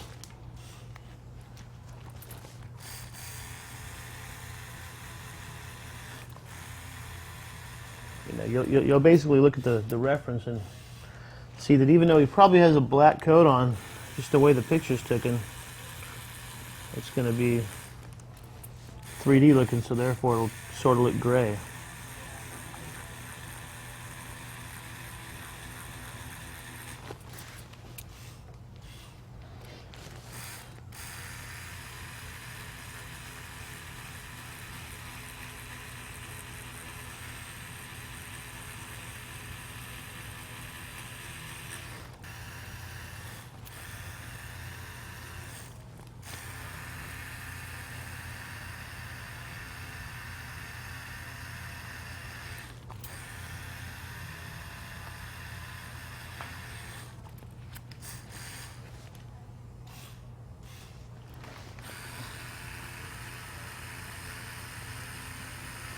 Once again, utilizing the tips of the needle and making sure that you're getting all the use you can out of every curve and bend of the needle wherever you need it to be.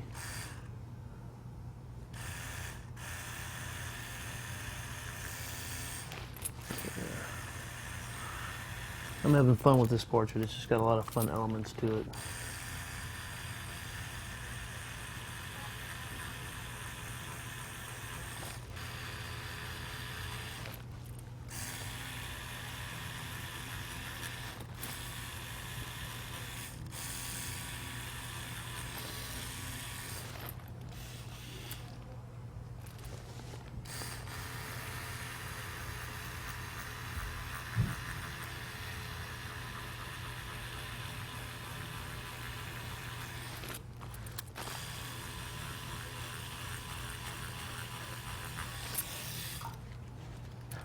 Another helpful technique when you're doing the overall shading, meaning, you got this huge area of gradient, and you definitely got to pull it off to where you can't see any, you don't want to see any lines or any needle markings or whatnot.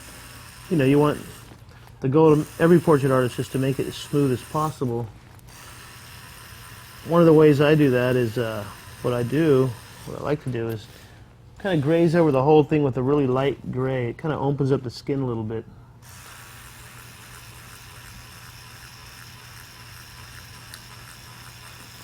Makes it easier to start laying in your darker and darker and even darker tones. Just kind of open up the skin.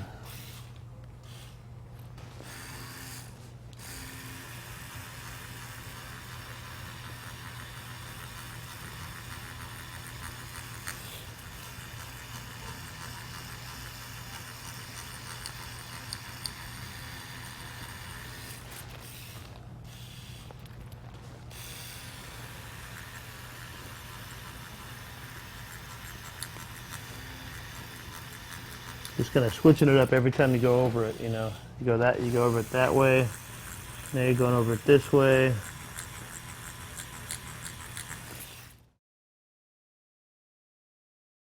The best type of skin I like to work on is probably just nice white, tight skin. You know what I mean? It's just easy to maneuver, easy to manipulate, and it just looks the best. It looks the best because it's so white that every gradient of gray, every part of the gray gradient is going to show.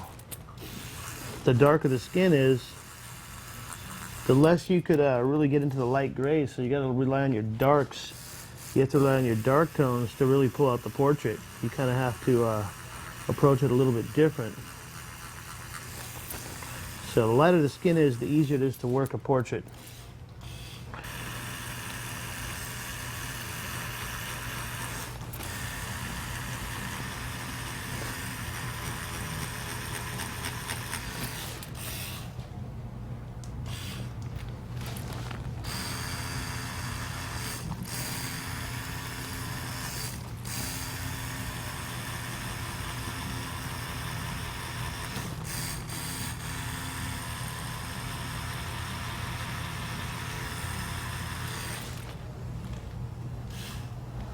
Now that we've kind of opened up the skin, we start introducing a little bit darker tone.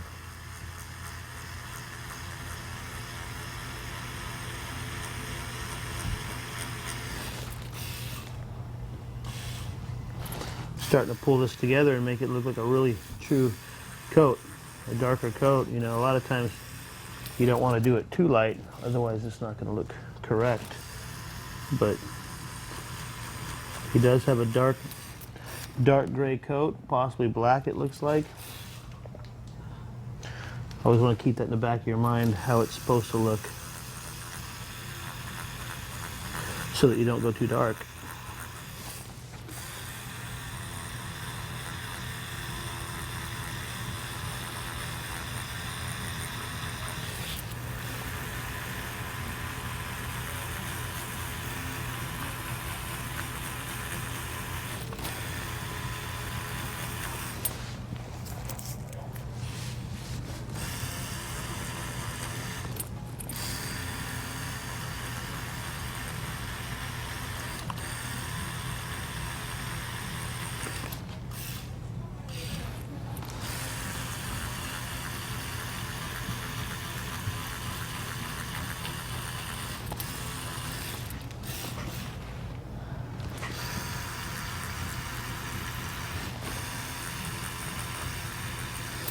Starting to come together here.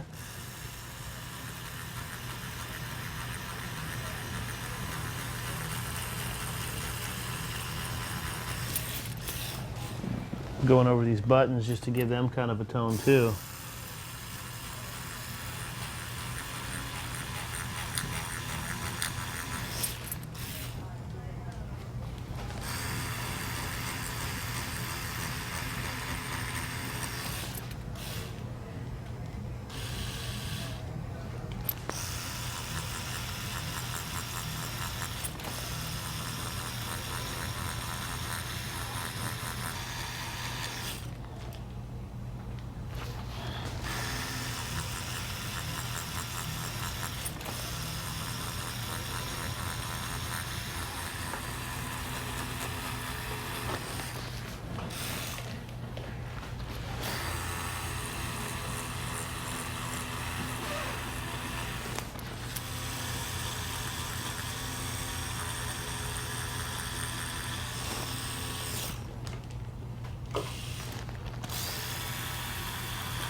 Hopping back to the fine line shading needle, we're going to knock out these buttons. These buttons are pretty much smaller portraits. I'm doing 4 portraits of buttons. Luckily, it's not that much to it, according to the reference.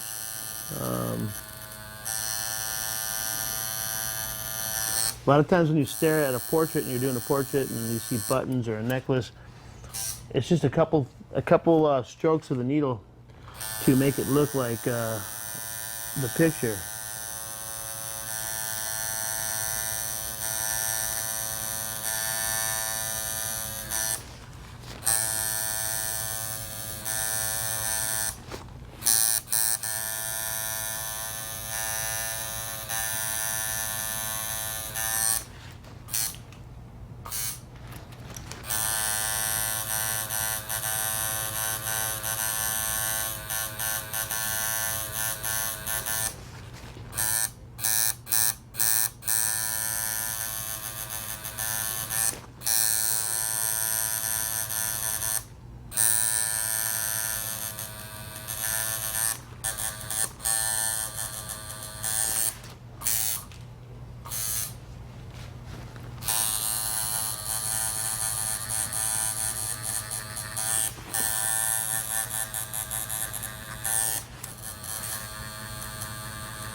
So just going over the whole entire piece like this, it's a large area to shade. It's really hard to get a consistent shade. Hard to get a consistent shade on a big area. I mean, this area is not too big, but it's still a pretty big area to get an even fade. And the way we do that is just build it up little by little, from light to dark. If you go dark to light, it's a lot harder. Light to dark makes it easy, makes it transitional.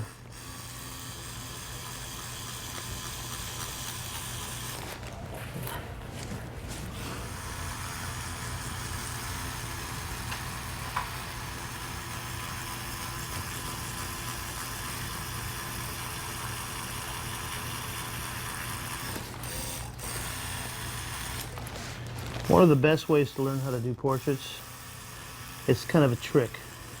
What it is you go get yourself a portrait by someone who knows how to do them, and you just really study it and watch. Hopefully it's in an area where you can see. And there's nothing like feeling the portrait and seeing it done. That's how I got my first portrait done by Jack Rudy. I was able to watch. It was on my leg, so I was able to watch, and I think that just that one session kind of stepped up my game. Really huge amount. I was able to watch and relate, and I could tell how deep he was going because I could feel it.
We are coming to an end on the jacket here, making our way up to the favorite spot, the face, even the hands.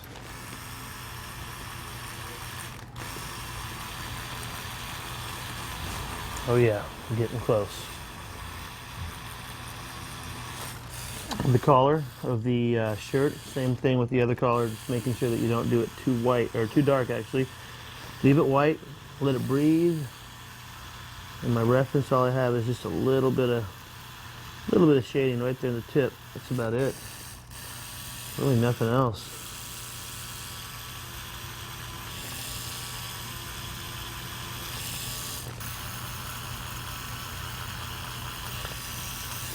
Yeah. Scrub, like a really light scrub. Alrighty, it's gonna heal real nice, real nice. I'm gonna kind of dip into here, get the hand finished.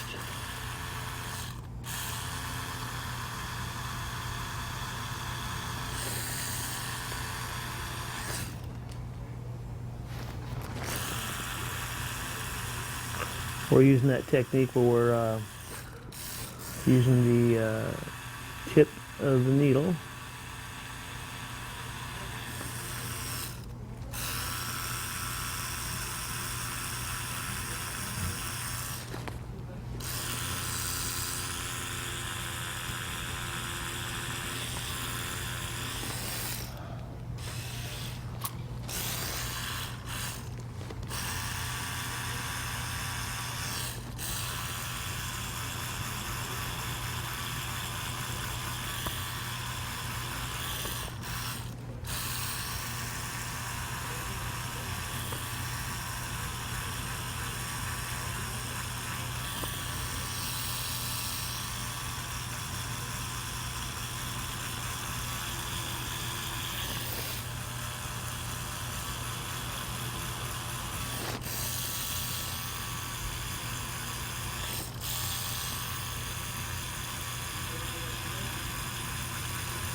That's why it's so important to have such a good reference, because if you notice how this stencil's not falling off at all. I kind of learned this technique from watching Nico tattoo. He's one of the great portrait artists that does color portraits. But that's kind of how I first learned about stencil stuff. And just watching him tattoo at the conventions, I just noticed how the stencil would not come off at all. And that was so important, because I've had so many times where I lost a stencil and it would just made my job a lot harder. But yeah, I'm very glad that he shared that with me.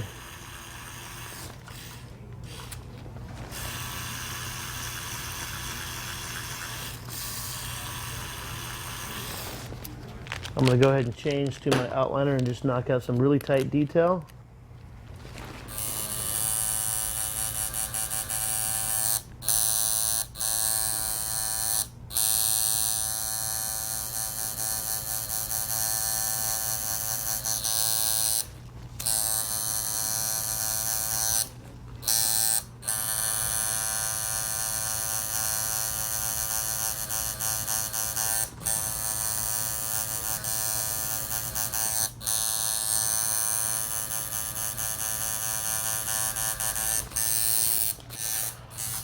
Once again, this needle just allows you to get really deep into the nooks and crannies of the tattoo.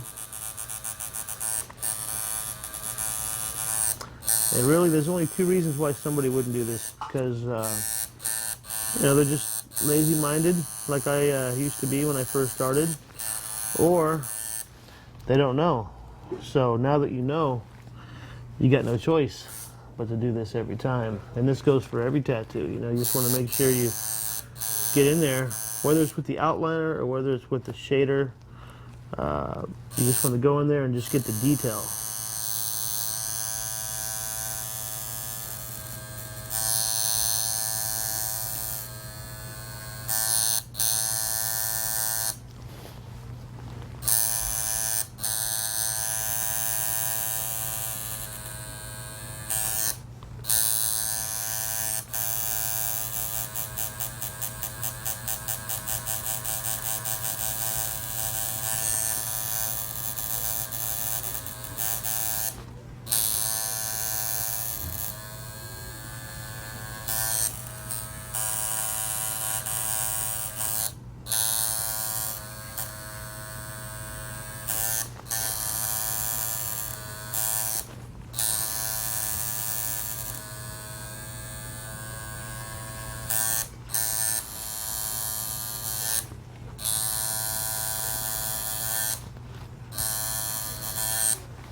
Okay. We're going to kind of do a line right now that separates the tan from the face. It's very light gray, so we're gonna do it in light gray.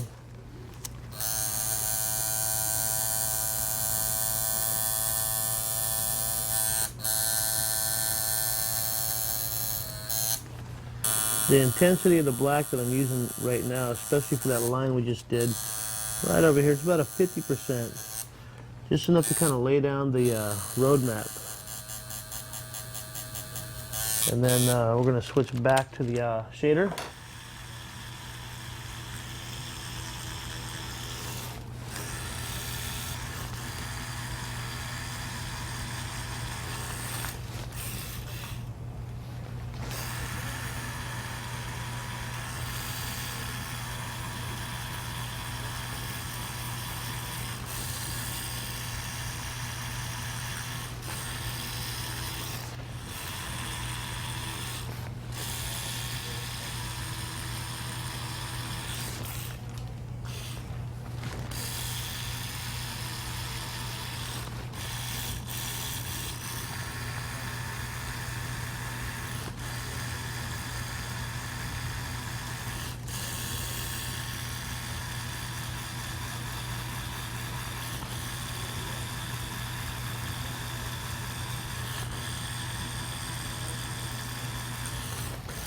Alrighty.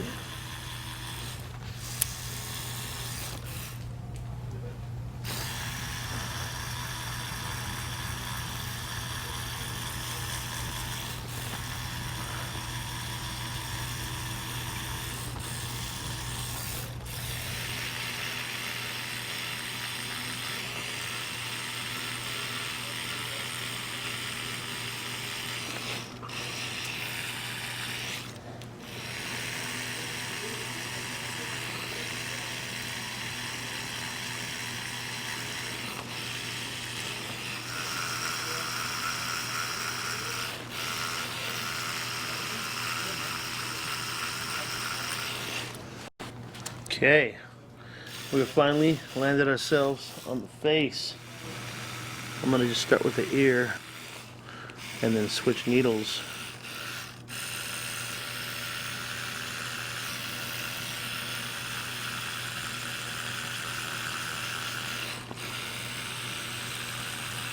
And we're about to get on down to the face. Now this is a semi-small face to even be working with right here for a portrait, so we're going to actually approach it really delicate. You just want to build up the face little by little, starting with your lights, to your darkers, to your blacks, and just little by little build it up. Okay, we'll start with the lips.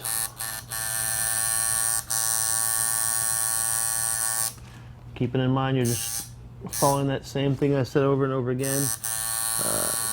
The lips are the only thing that matters to me at the moment right now.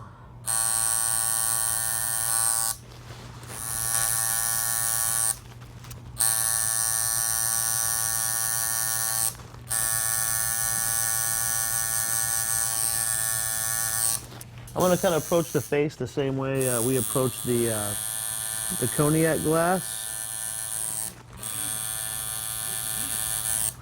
Just really subtle. Doing most of our shades with the actual outliner just to get it nailed. I mean, this face is kind of small. It's packed with lines, wrinkles, all kinds of detail, which make it for a good portrait, but also a stressful one if you don't follow the rules.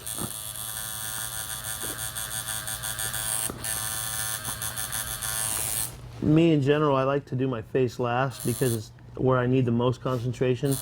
And you know, there's other people that'll do it the other way. There's no wrong or right way to do what I'm about to say. It's just that for me, I like to worry about the most detailed spot last when everything else is done. So right now, as I'm doing the face, my worries aren't, oh, I got to do this whole entire thing. It's more like, this is it. It's the last stretch. And it kind of takes a little bit of pressure off of me. And my thing is if you're doing a portrait, you want the least amount of pressure possible. So basically, I'm taking the pressure off of me now. I'm just literally going to just concentrate on every nook and cranny.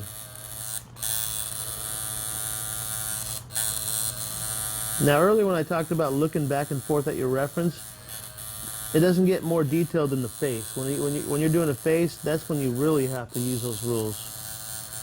They have to really, really apply.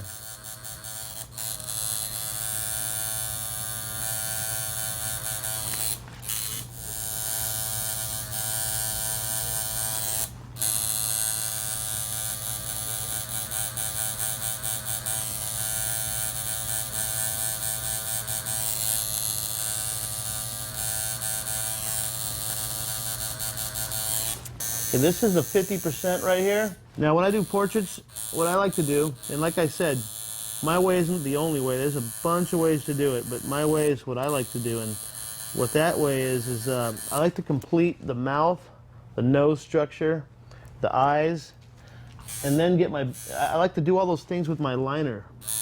And then I like to move on to the shader and then do the bigger areas of detail like the broad cheekbones and all that type of stuff. But really important for me just to use this machine and get all the detail possible that I can.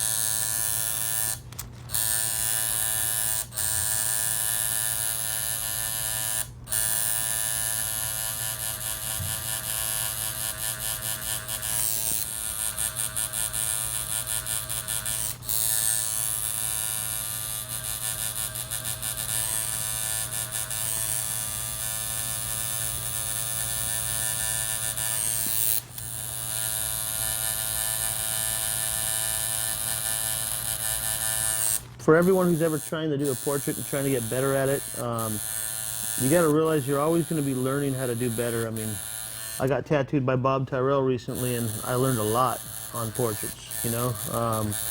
So you're always going to learn. It just comes to the point where it's kind of like, you know, you take the hottest chick you can imagine. If you really break her down, she's going to have a couple flaws here and there, but overall, she's going to be really hot. That's what I like to consider my portraits to be. I'm always going to break them down, and I'm always going to want to do things better, you know, just like anything. But you want to overall make it really hot. You know what I mean? You want to make it super, super fun to look at. And you want to cover all your bases so that if anyone is to really look close at your portraits, the only things you need to fix and get better at are the things that will only make you 10 on a scale of 1 to 10 versus a 9, 9.5. Always understand there's room for growth. And I'll never know it all.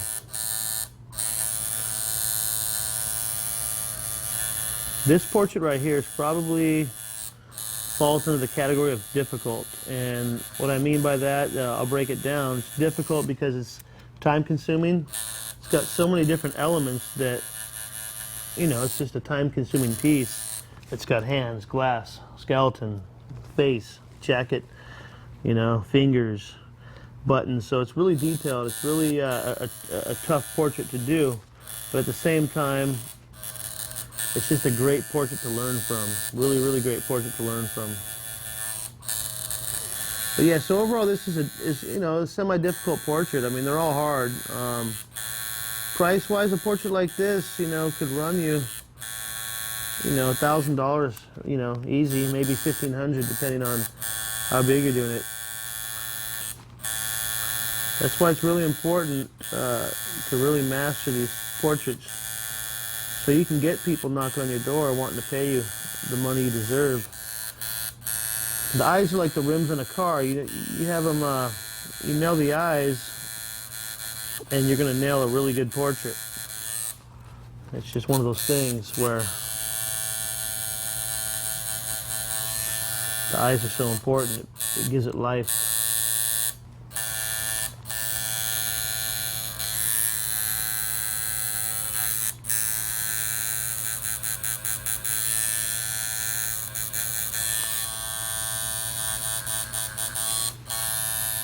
Portraits in general, like I said, they're very important tattoos, and you know they're meaningful tattoos, especially when you get a family member.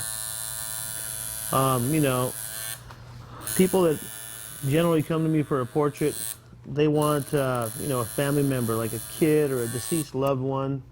That seems to be one of the most popular ones I've been tattooing in my portrait career, is just loved ones. And you know, I have a portrait of my son and my mother on me, so I can relate to that feeling and wanting a portrait. And there's nothing like having a portrait on you. It's almost not like a tattoo. It's almost like something else. It's almost a different fulfillment.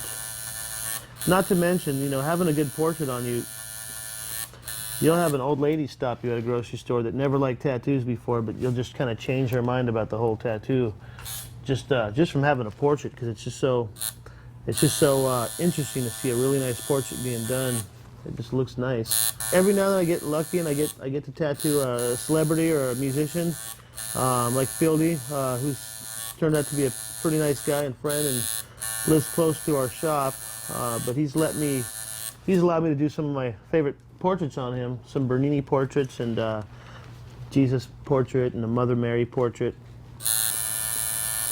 Those portraits are always fun. It's always a challenge to make sure you leave those guys happy, because you know they're always getting asked to, you know, to get tattooed by everybody. So it's always fun to put a portrait on someone like that, because then they really like it, and it's kind of fulfilling in a way. Every artist, I think, naturally is it's kind of like low self-esteem against their own artwork. You know, most of the artists I know, we always think we're not as good as we are. We always want to try harder, and that's good. That's a good attitude to have, because it'll keep you humble. You know what I mean? I mean, with my own work, I'm always trying to get better, and I'm always criticizing my own work. And I think it's important to always have that attitude, because it'll keep you striving to be better. And striving to be better is what makes you the best. So, you know, tattooing guys like Fieldy, it's almost like it's your time to shine. You know, you have to leave them with a piece that they're going to pay attention to and like, you know. And as I said before, as an artist, you know, we tend to kind of look down on our own work, no matter how good it is. So, you know, when you do a celebrity like that, or somebody like that who's had a lot, or anybody for that matter who has a lot of tattoos, you know that they know what's good and what's not good. So tattooing those guys, it's no joke. You definitely got to be on your A game. You definitely got to give them something that they're gonna like, and your goal is to try to make them, you know, love their new piece and be infatuated with the new piece, because, you know, guys like that, tattoos aren't really impressing. They don't really impress them as much as a person who's just getting their first or second tattoo. You know, they're covered heavily from toe to toe, so it's just always a challenge.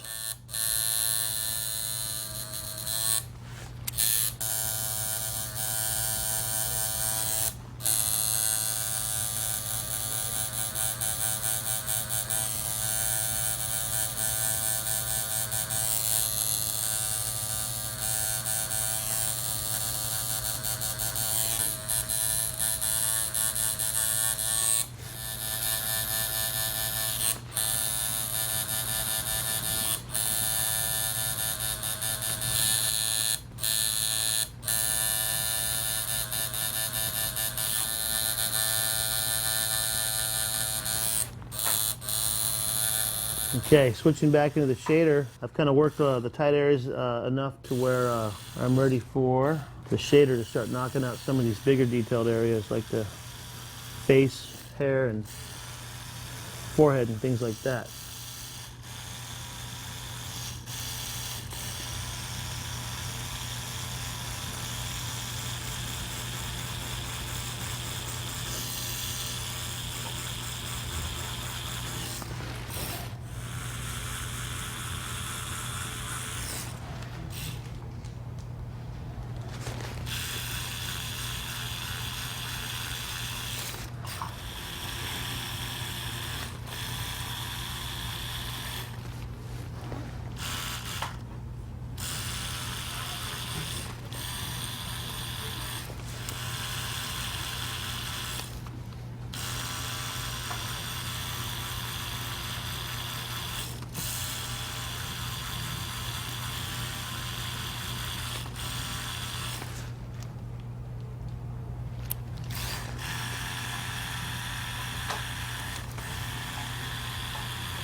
If you're doing a big portrait, you want to make sure the guy has a good pain threshold and pain tolerance, because when you're sitting for 4 or 5, 6 hours, you know, you don't want to get into a situation where they want to stop, you know. My portrait from Bob Tyrrell took 7 hours, and it hurt like hell, but I couldn't stop, had to get done. So you just want to make sure that they have a good pain tolerance, you know, especially if you know it's going to take more than 3, 4 hours. On that note of just making sure they can sit, you know, portraits, you know, they're always better to get done in one session as far as the first pass, you know. There's some portrait artists that like to do a couple passes, you know, and if that's your style, that's cool too, but it's always good just to get at least a pass done the first time around, so that when it heals, everything's even, you know. The way I do my portraits is they're pretty much done. When he leaves here today, he'll have a finished portrait. But what we're going to actually cover also a little bit later on is the proper way to touch up a portrait. One of the most important parts of a portrait, something I've been leaving for last, is as a tattoo artist, you guys know that every tattoo, especially black and gray, tends to fade a little bit here and there. And if you're doing a lion or tribal or a sacred heart or an object type of tattoo, if something fades a little bit, usually nobody's going to be able to tell. But on a portrait, you can't really afford to have the eyes fade or the nose fade or the lips. Things like that, people will kind of know, you know what I mean? Especially a pupil. Sometimes people don't put black and, you know, deep enough in the pupil, and it tends to fade. So when we're talking about touch-ups, which we'll jump into later on in the DVD, we have to actually realize it. A lot of tattoo artists won't touch up a portrait for whatever reasons, and I personally think that every portrait, it benefits the artist as well as the customer to do a brief touch-up. You know, maybe graze over the face a little bit more, darken up the nose. You know, there's been certain times, like I said, my tattoo that I got from Bob, for some reason, you know, that was one of the first tattoos I've ever seen heal perfectly, you know. And occasionally you'll get that. And like I tell all my customers, come back in 2 weeks, let me see how it heals. And I tell them most likely we'll do a touch-up session, which is another reason why the portraits are expensive, you know. You charge $750 to $1,000 a portrait. What they have to understand is a lot of times that entails touching it up once again, you know.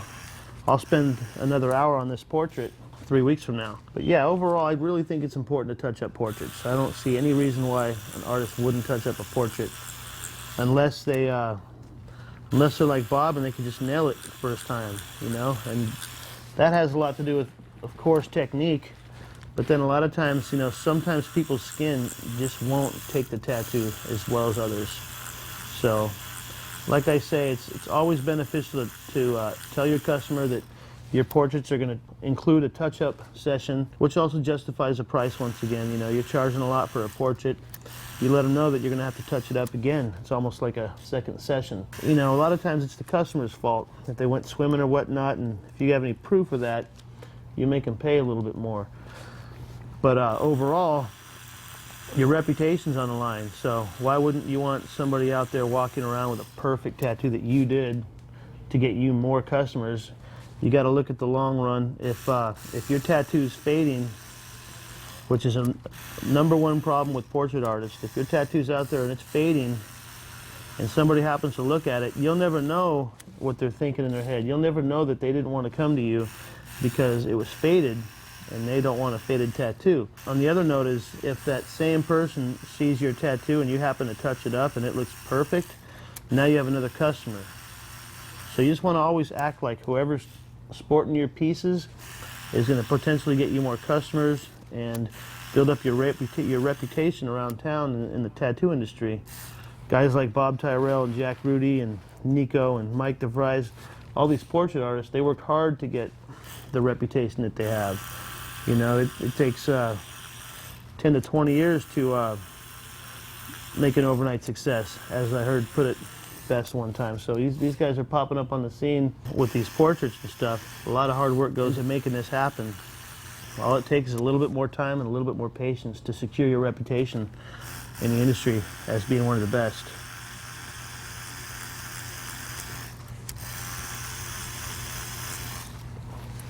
You know, as I'm tattooing this portrait, I'm going to go ahead and set myself up for the white. You know, as I'm approaching the nose and as I'm approaching, you know, lots of these areas where I know I'm going to put white in, I'm setting myself up. You know, what I mean by that in more detail is, being that white's pretty much an opaque color if it's used properly, and we're going to talk about how to use white properly. Properly meaning you want it to last.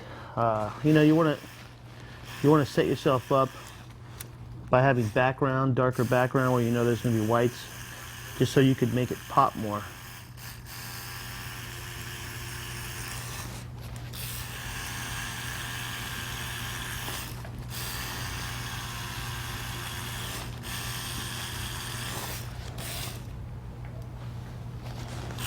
We're going to town on this face over here, trying to just not miss out on any detail.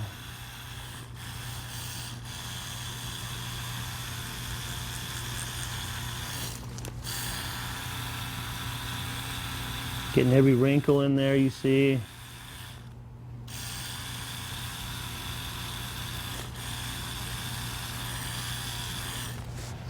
One of the best parts about touching up your portrait is no matter what, you could always add more to it when you have him come back. You know, for example, I'm already knowing that when he comes back, I'm going to add more. I'm going to add more wrinkles. I'm going to define the wrinkles even more. And this portrait's going to look its best after the second session. Chewy from Tattoo Land, excellent portrait artist. He follows this technique very well. And a lot of times I see him going over his pieces, which he's done a piece on me, he's done a portrait on me, and he'll hit it again. And I always respect the fact that he's got his reputation on the line, and he knows that he wants to be known as one of the best tattoo artists doing portraits, so he always makes sure to go the extra mile on you. Mainly these things are about habit. Everything I'm talking about is a habit. I tell people I've been tattooing for so long, I've kind of at times lost the whole mood thing. I don't really tattoo from a mood point of view. I'm rarely in a mood to tattoo, just from life and running a shop and all that stressful stuff. So you really got to learn to tattoo from the mode. You got to learn to snap into tattoo mode. You know, if you're not feeling like doing a portrait, you got to learn how to just get into the mode. Try not to rely on the feeling, because that's what will separate you from being a great tattoo artist. Or I should say great portrait artist.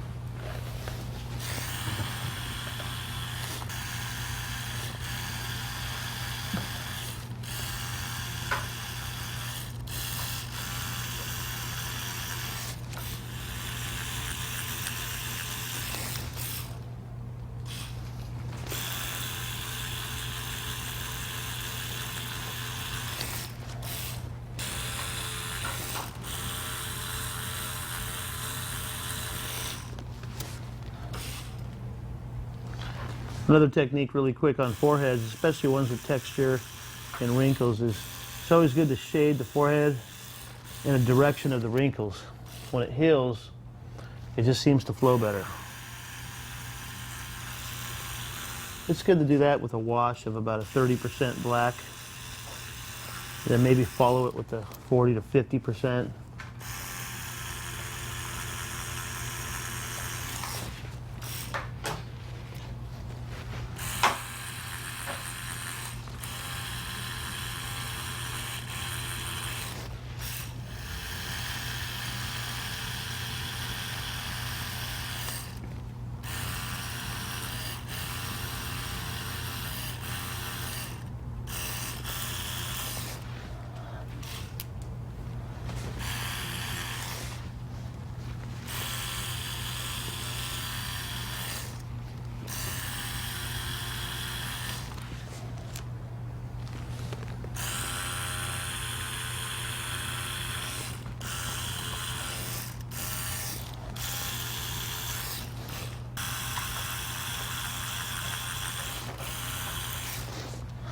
We're getting really close to the white. Now I'm going back to the outline. I just call this the cleanup. This is something I got taught by Jack Rudy when he was tattooing my leg. I never used to do this before. When I was done shading the face, I was done, so I thought. It's always good to go back into it. It's just your eye sees things differently the second and third time around, just like anything.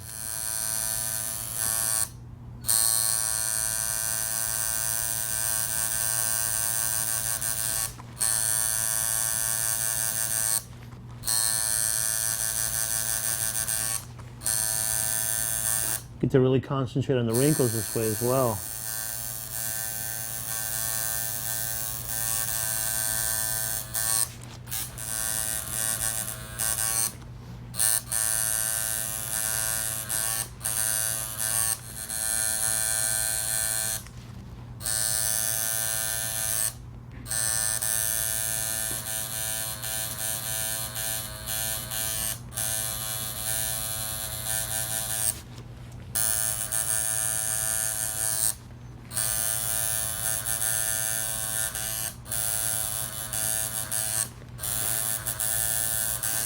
Then you get to go back in the hair, one of the most important and most neglected areas of a tattoo portrait. A lot of people do the portrait so good, and then they'll leave the hair, or they'll just rush the hair. Well, you can't do that.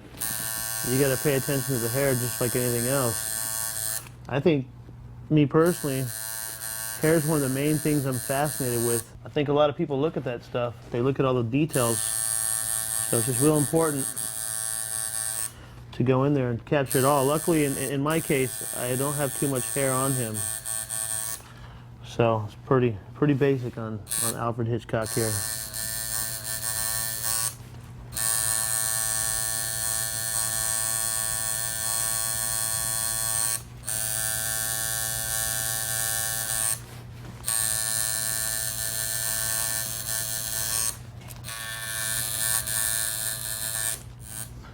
I get to even go in and do more detail on the fingers.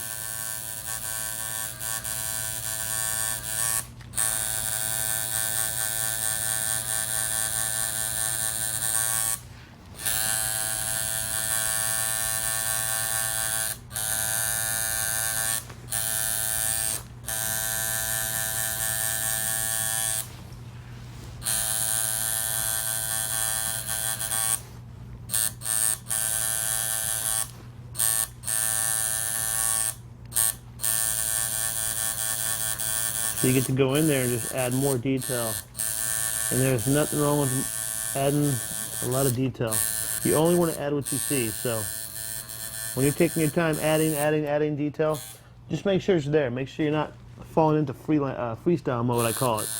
You know, when you're doing a portrait, you want to be very careful so not to fall into that freestyle mode where you just catch yourself doing it your way.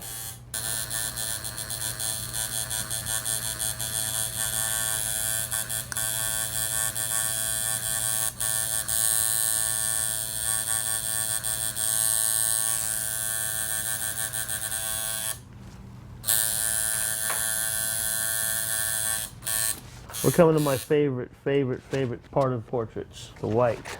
It's not a long session of white, but I'll tell you what, white's one of those things where you want to make sure you do it right. Getting all that black out's very important. One of the main things I like about plastic tubes is it doesn't lodge in there as much as the other metal tubes do. There's a lot of fallacies out there about white, and I'm here to correct the ones I know to be true. The first one is you have to use white properly for it to look properly and last properly. And there's three things you got to know off the bat. First thing is you got to clean out your tube to make sure it doesn't turn brown or black. Second thing is you got to turn up the power high enough to where it gets deep enough to where it lasts as long. And third of all, you got to hit it and move on. You can't stay in a particular area for too long, or otherwise you sacrifice scarring then losing the ink. I'm going to hit this button right here. One of the main mistakes I've seen a lot of people do is they'll use white in a tattoo, but they won't water it down when it comes to fading the white. White's just like any other tone, so you know, sometimes I see these portraits done, there's perfect transitions everywhere with the black and gray, and then they go ahead and mess it up. by putting white in, and it's just too sharp looking. It doesn't look feathered. This glass has a reflection right here. A lot of artists will just do that. They'll put white in. But what they don't do is you gotta dip it in water, just like you do in black and gray. And you gotta fade it out. You gotta vignette it out. Just like a black and gray tattoo. Very important to know that. There's a reason why I did that. It's really simple. That's how it looked on the picture. So you gotta keep that in mind. If you're doing what you see, people are doing these portraits sometimes and they just put the white in there really, really sharp, but that's not how it looks.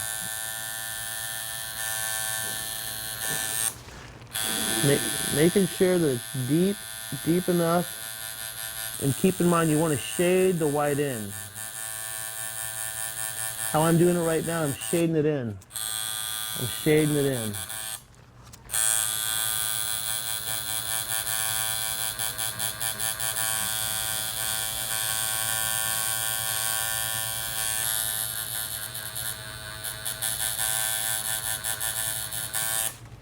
Turn the power up a little bit. White definitely hurts a little bit more.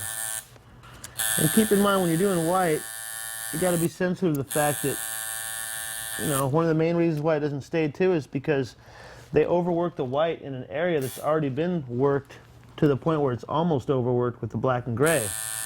So when you get in with white, you got to get in and get out.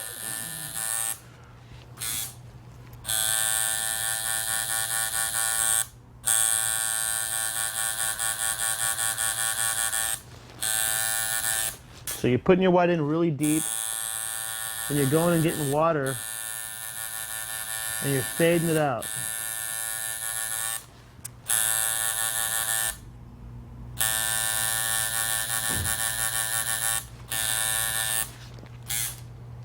Very important, because this way your white's going to last. You know, I call this proper use of white. I'm going to give you another example of the wrong way to do white, and then how to do it the right way. A lot of people will take this area, and they'll go and they'll put the white in with one stroke, and that's done to them. Now, keep in mind, like I said before, it just doesn't look right. You gotta fade it in. Grab some water. It's the best way to do it. Treat it just like a black and gray piece. It works with the same principles. White is the best tool in a portrait. You use it the right way, you're going to trip people out.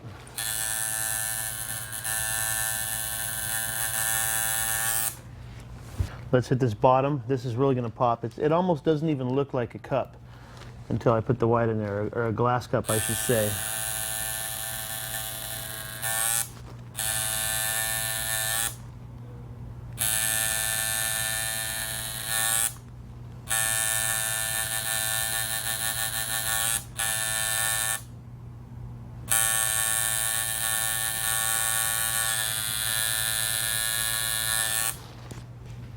Now you see how it's starting to come to life with the white.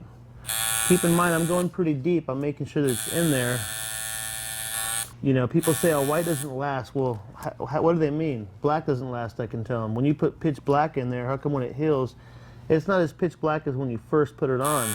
What it is, it's still a dark tone, but white, what it does is, if it's used properly, it's not going to exactly stay 100% white. But what it will do is it'll stay 80% white, and that's enough to get the results you're looking for. White can last years if it's used properly. Okay, we're going to go ahead and go back to the face. Do my white on the face. I kind of go in there with a watered down white.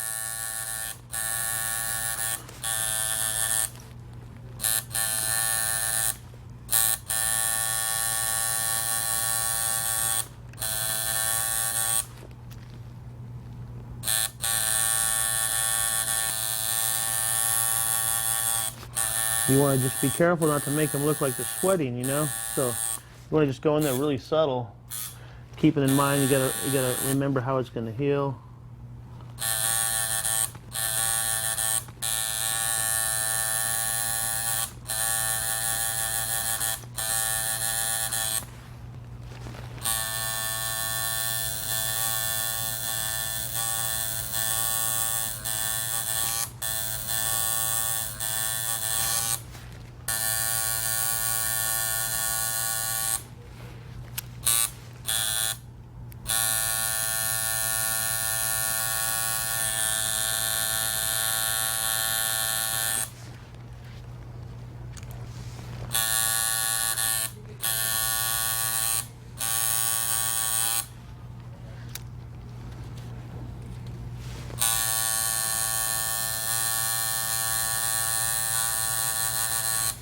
There's a lot of good whites out there. I like to use Star Bright white. Eternal's another good white. There's other ones out there that I just haven't had the luxury of trying them. But Eternal and Star Bright are the ones that I've tried, and I like them a lot. They're really opaque, which is important. I'm going to switch really quick to my shader to get some big amounts of white in. Let's go ahead and grab this coupling right here.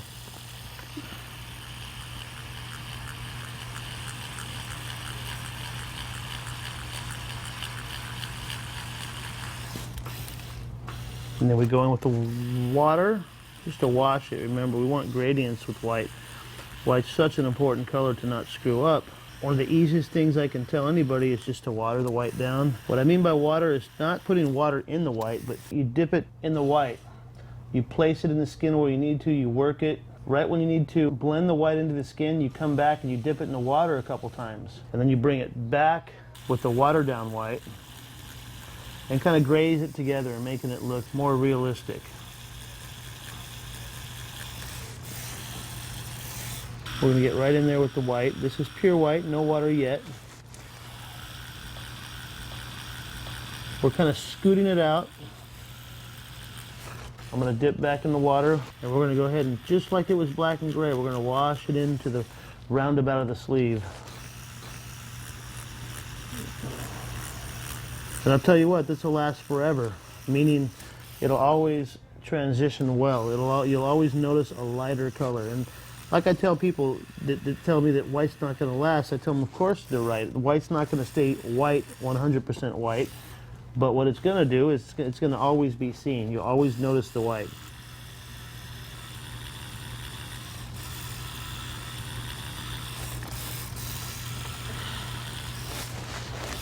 Now we're on the reflective areas of. I'm going ahead and choosing to use the end of the needle.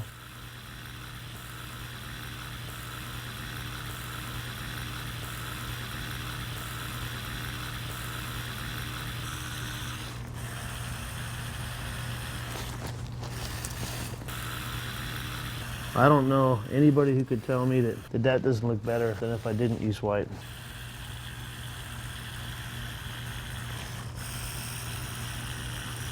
White takes a little bit longer, but it's worth it in the end, especially when you got your reputation on the line and you want to make sure that you're one of the best in the business.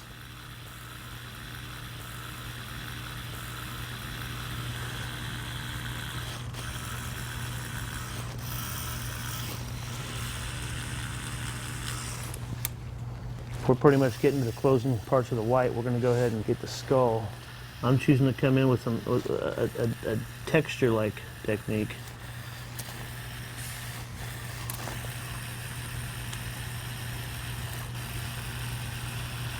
I'm laying out my textures.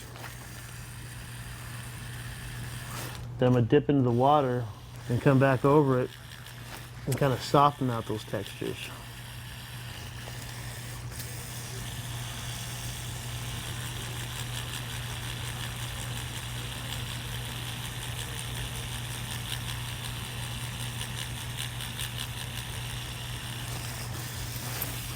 Now before I go on with any more white, this is what's needed for the skeleton.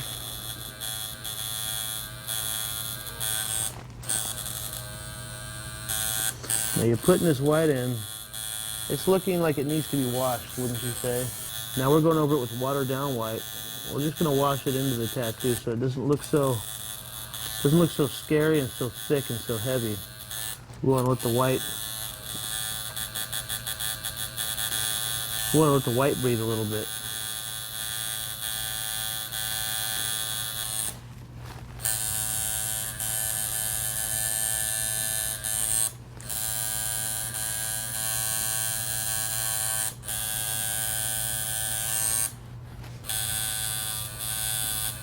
Another good thing to do is kind of get with watered down white, and you kind of follow the cracks.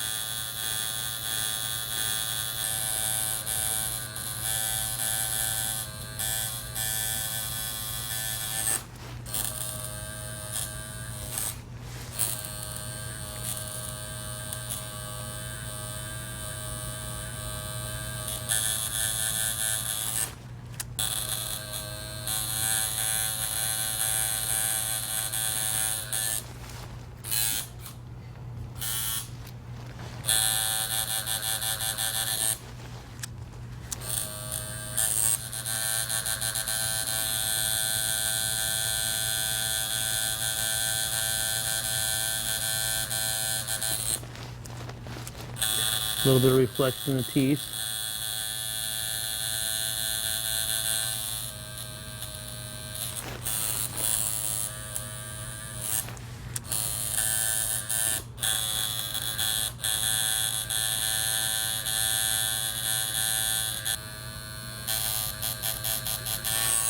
Little flashes of white in the background always help out a little bit, you know, make it interesting.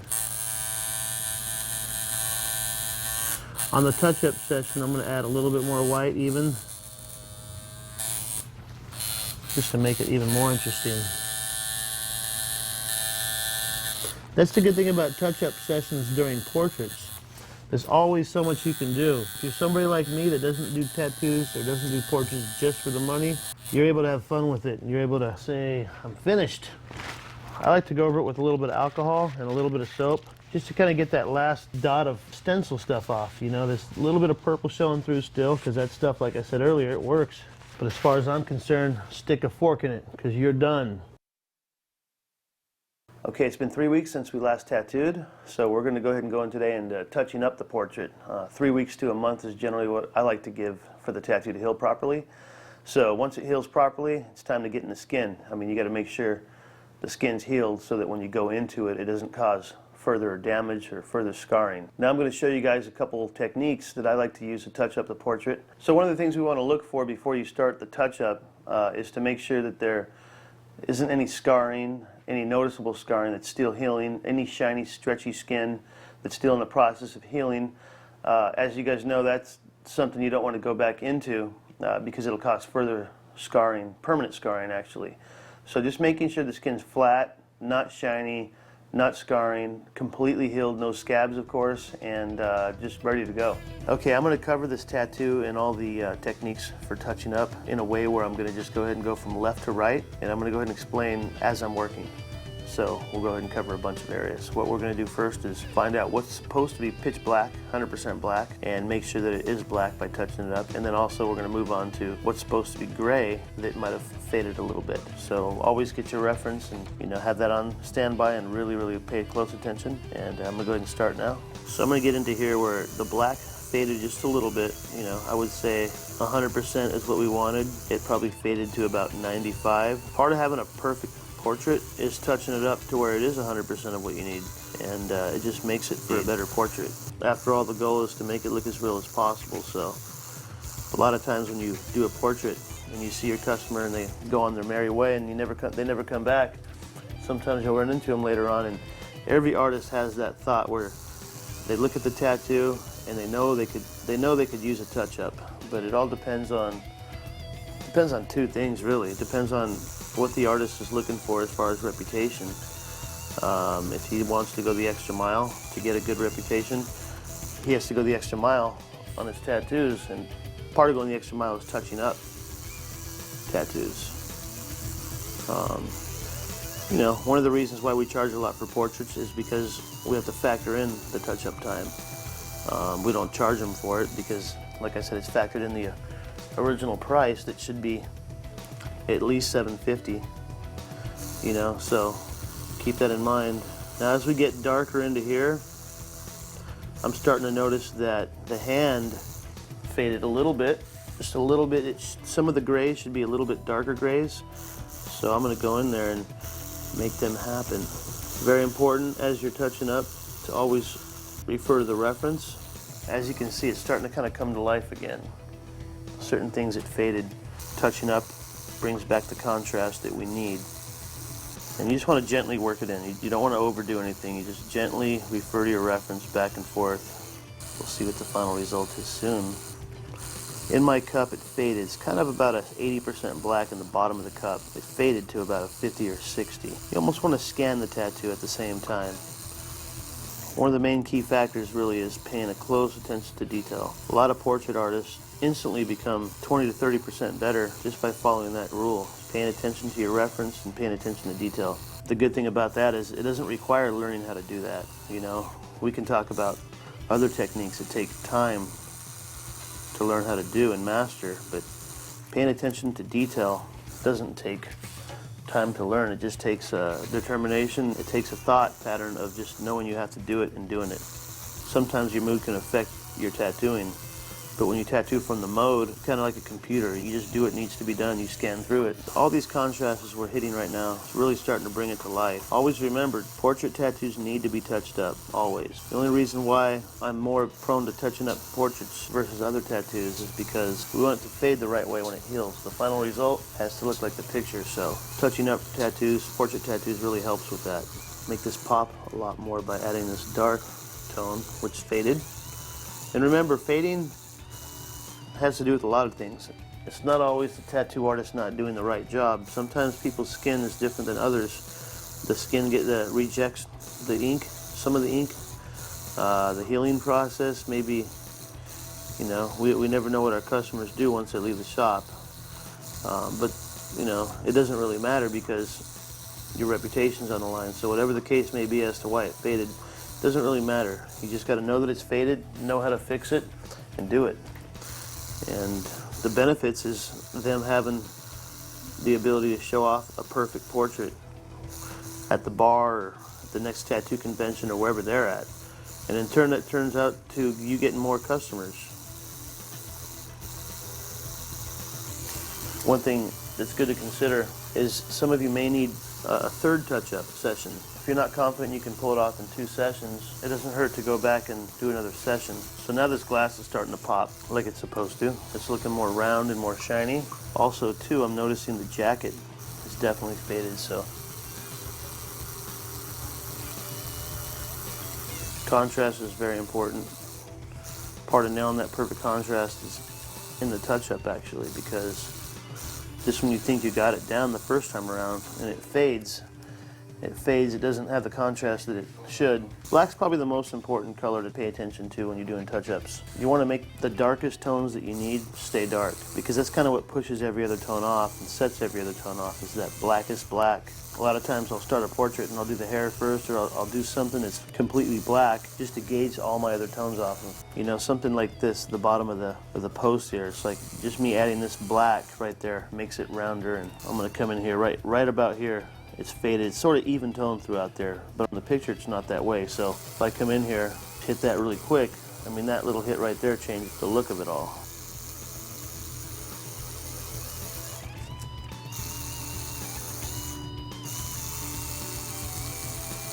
Now we're getting somewhere.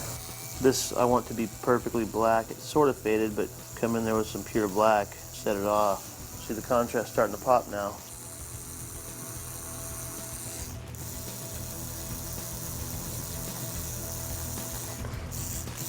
That's partially why I like to use rotaries too, because in my experience with rotaries, the hit is so hard, it really packs in the ink to where the touch-ups are kind of minimal. If it's not set properly, your standard machine, there's a lot of bogging down. You know, when you're tattooing it, you know, it bogs down, it loses its power, it loses its punch, and you kind of end up working the skin too much over and over again due to the fact that it's losing its punch.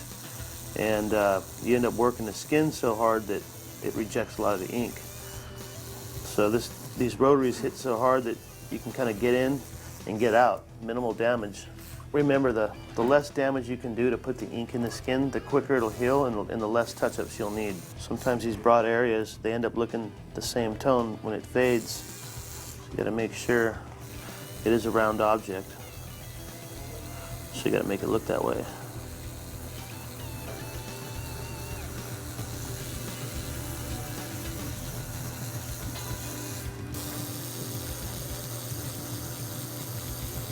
Some of these broad areas where it's a lot of gray and a lot of skin, they definitely need a lot of detail as far as touching up. He has a black suit on, so we're going to darken it up just a little bit, starting with the ends. To me, it faded to where it looks kind of like the same tone.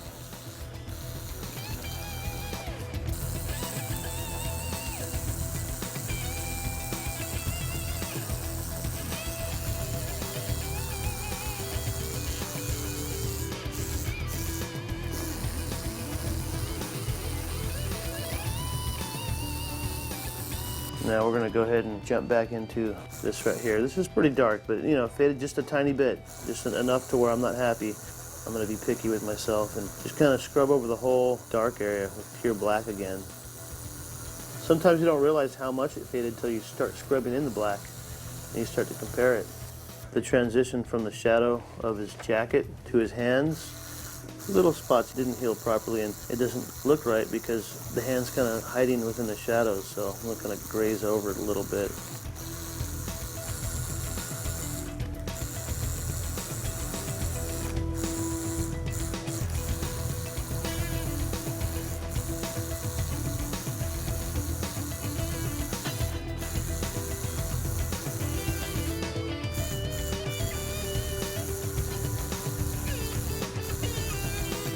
A lot of times it's good to use these broad wash techniques. You just kind of wash over the whole tattoo.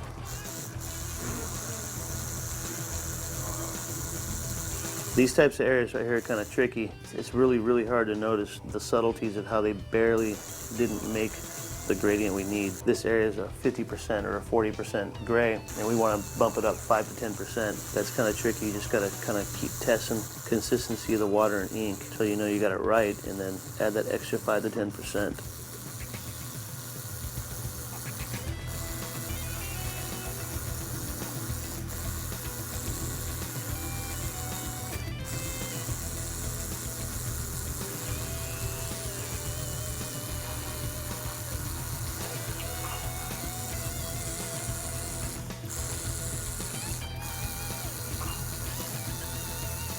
The ear is supposed to be pitch black. That faded.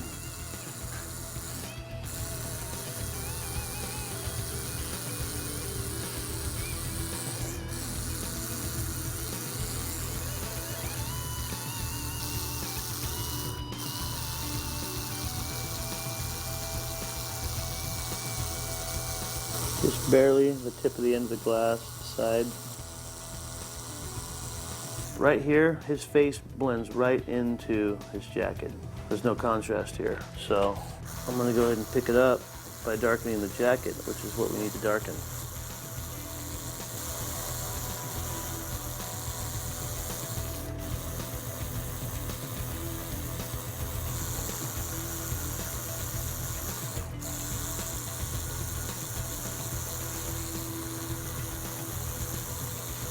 The most important part of the touch-up is the face, especially if that's all you're doing, just a face. I mean, luckily we have so many different elements on this tattoo right here, but the normal portrait is just a face, maybe a little shoulder. You just want to barely go in there and darken up what needs to be darkened.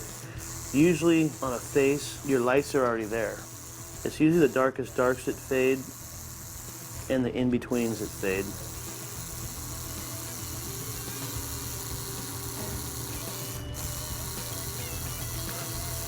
Definitely don't want to overwork the face. Another thing you can do if you're not used to the mags, I like to touch up sometimes with a 1205 needle, round liner, or a single needle, just to really, whatever you're more comfortable with. I'm sort of in a way using a single needle right now though. Actually not sort of, I am using a single needle right now, just with my mag. Okay, we definitely have some fading on the nose. Another reason why tattoos fade too is sometimes the clients pick or they over scrub it in the shower because it's fun. I'm guilty of it myself. You know, you're in the shower and you're scrubbing your tattoo and it's healing and it's just kind of falling off, kind of like shedded skin. I gotta always remind myself that that's not the best thing to do.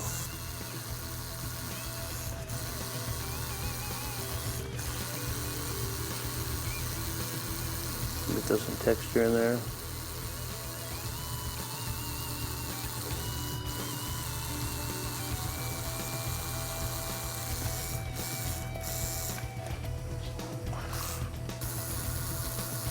Getting these darks in here, these 60 to 70% darks, makes all these other tones come to life.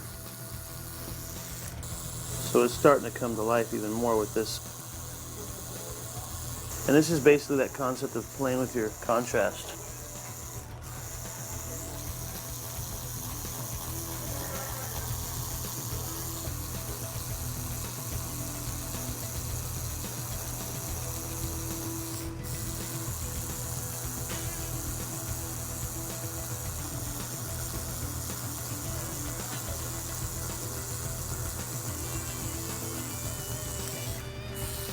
Okay, I'm going to get a little bit more into the darks, kind of like we did on the other couple sides.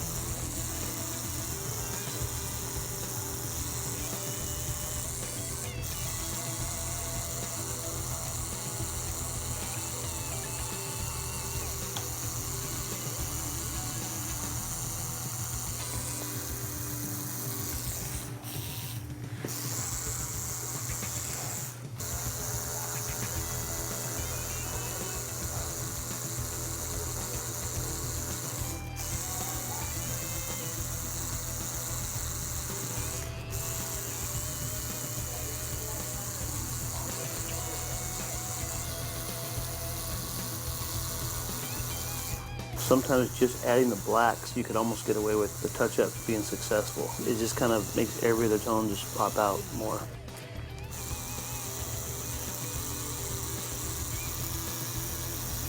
Just remember, patience is one of the things that will make your portrait look the best. Just patience.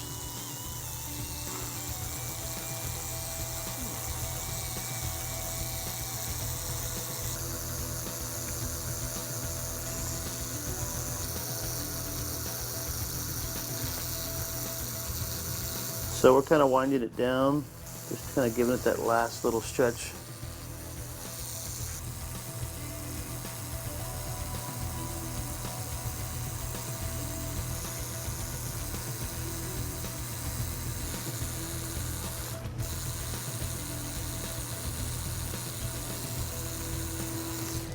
We're going to touch up now the white. His white didn't fade that much at all, but we're just going to make it to where it lasts forever.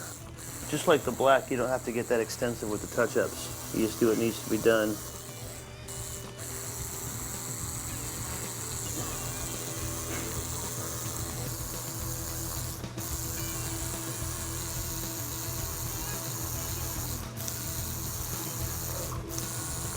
Remember, watering down the whites is always good.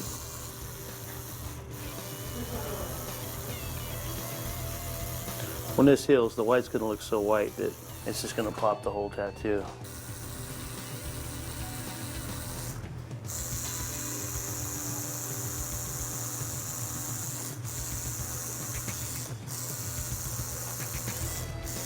So now we're gonna do a recap of what we've just done.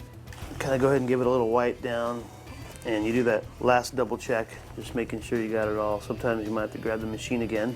Everything looks good. We covered a lot of areas. When you look at the whole tattoo towards the end, it looks like you went through the whole thing. You know, it's just, you're adding a little to it here and there, but it's good to just cover the whole tattoo. Getting in there, the darks, the lights, you know, paying attention to the darks is important. Paying attention to those middle grays is very important, always. If you constantly compare to the reference, you're gonna find that you'll automatically know what you missed on and what's faded and what should be black or what should be gray or what should be white. The key rule here to touch-ups is just paying close attention to the reference. This tattoo's gonna heal it beautiful, but like I said, if you guys think you might need a third one, it's not a bad thing to do one more session. Usually it gets easier and easier, so if there is a third session to do, you might only need to spend 5 to 10 minutes on it. I think the total time we spent on this touch-up was maybe a good half an hour. But with all these techniques that we've applied today, this is going to heal up just perfect. I hope you guys enjoyed the video, but I cannot stress enough to you that this presentation was not just about technique, but also about responsibility to the customer. This isn't a dress rehearsal, you guys. You get one shot at doing a portrait the right way. So learn to master the portrait on paper before you attempt to master it on skin.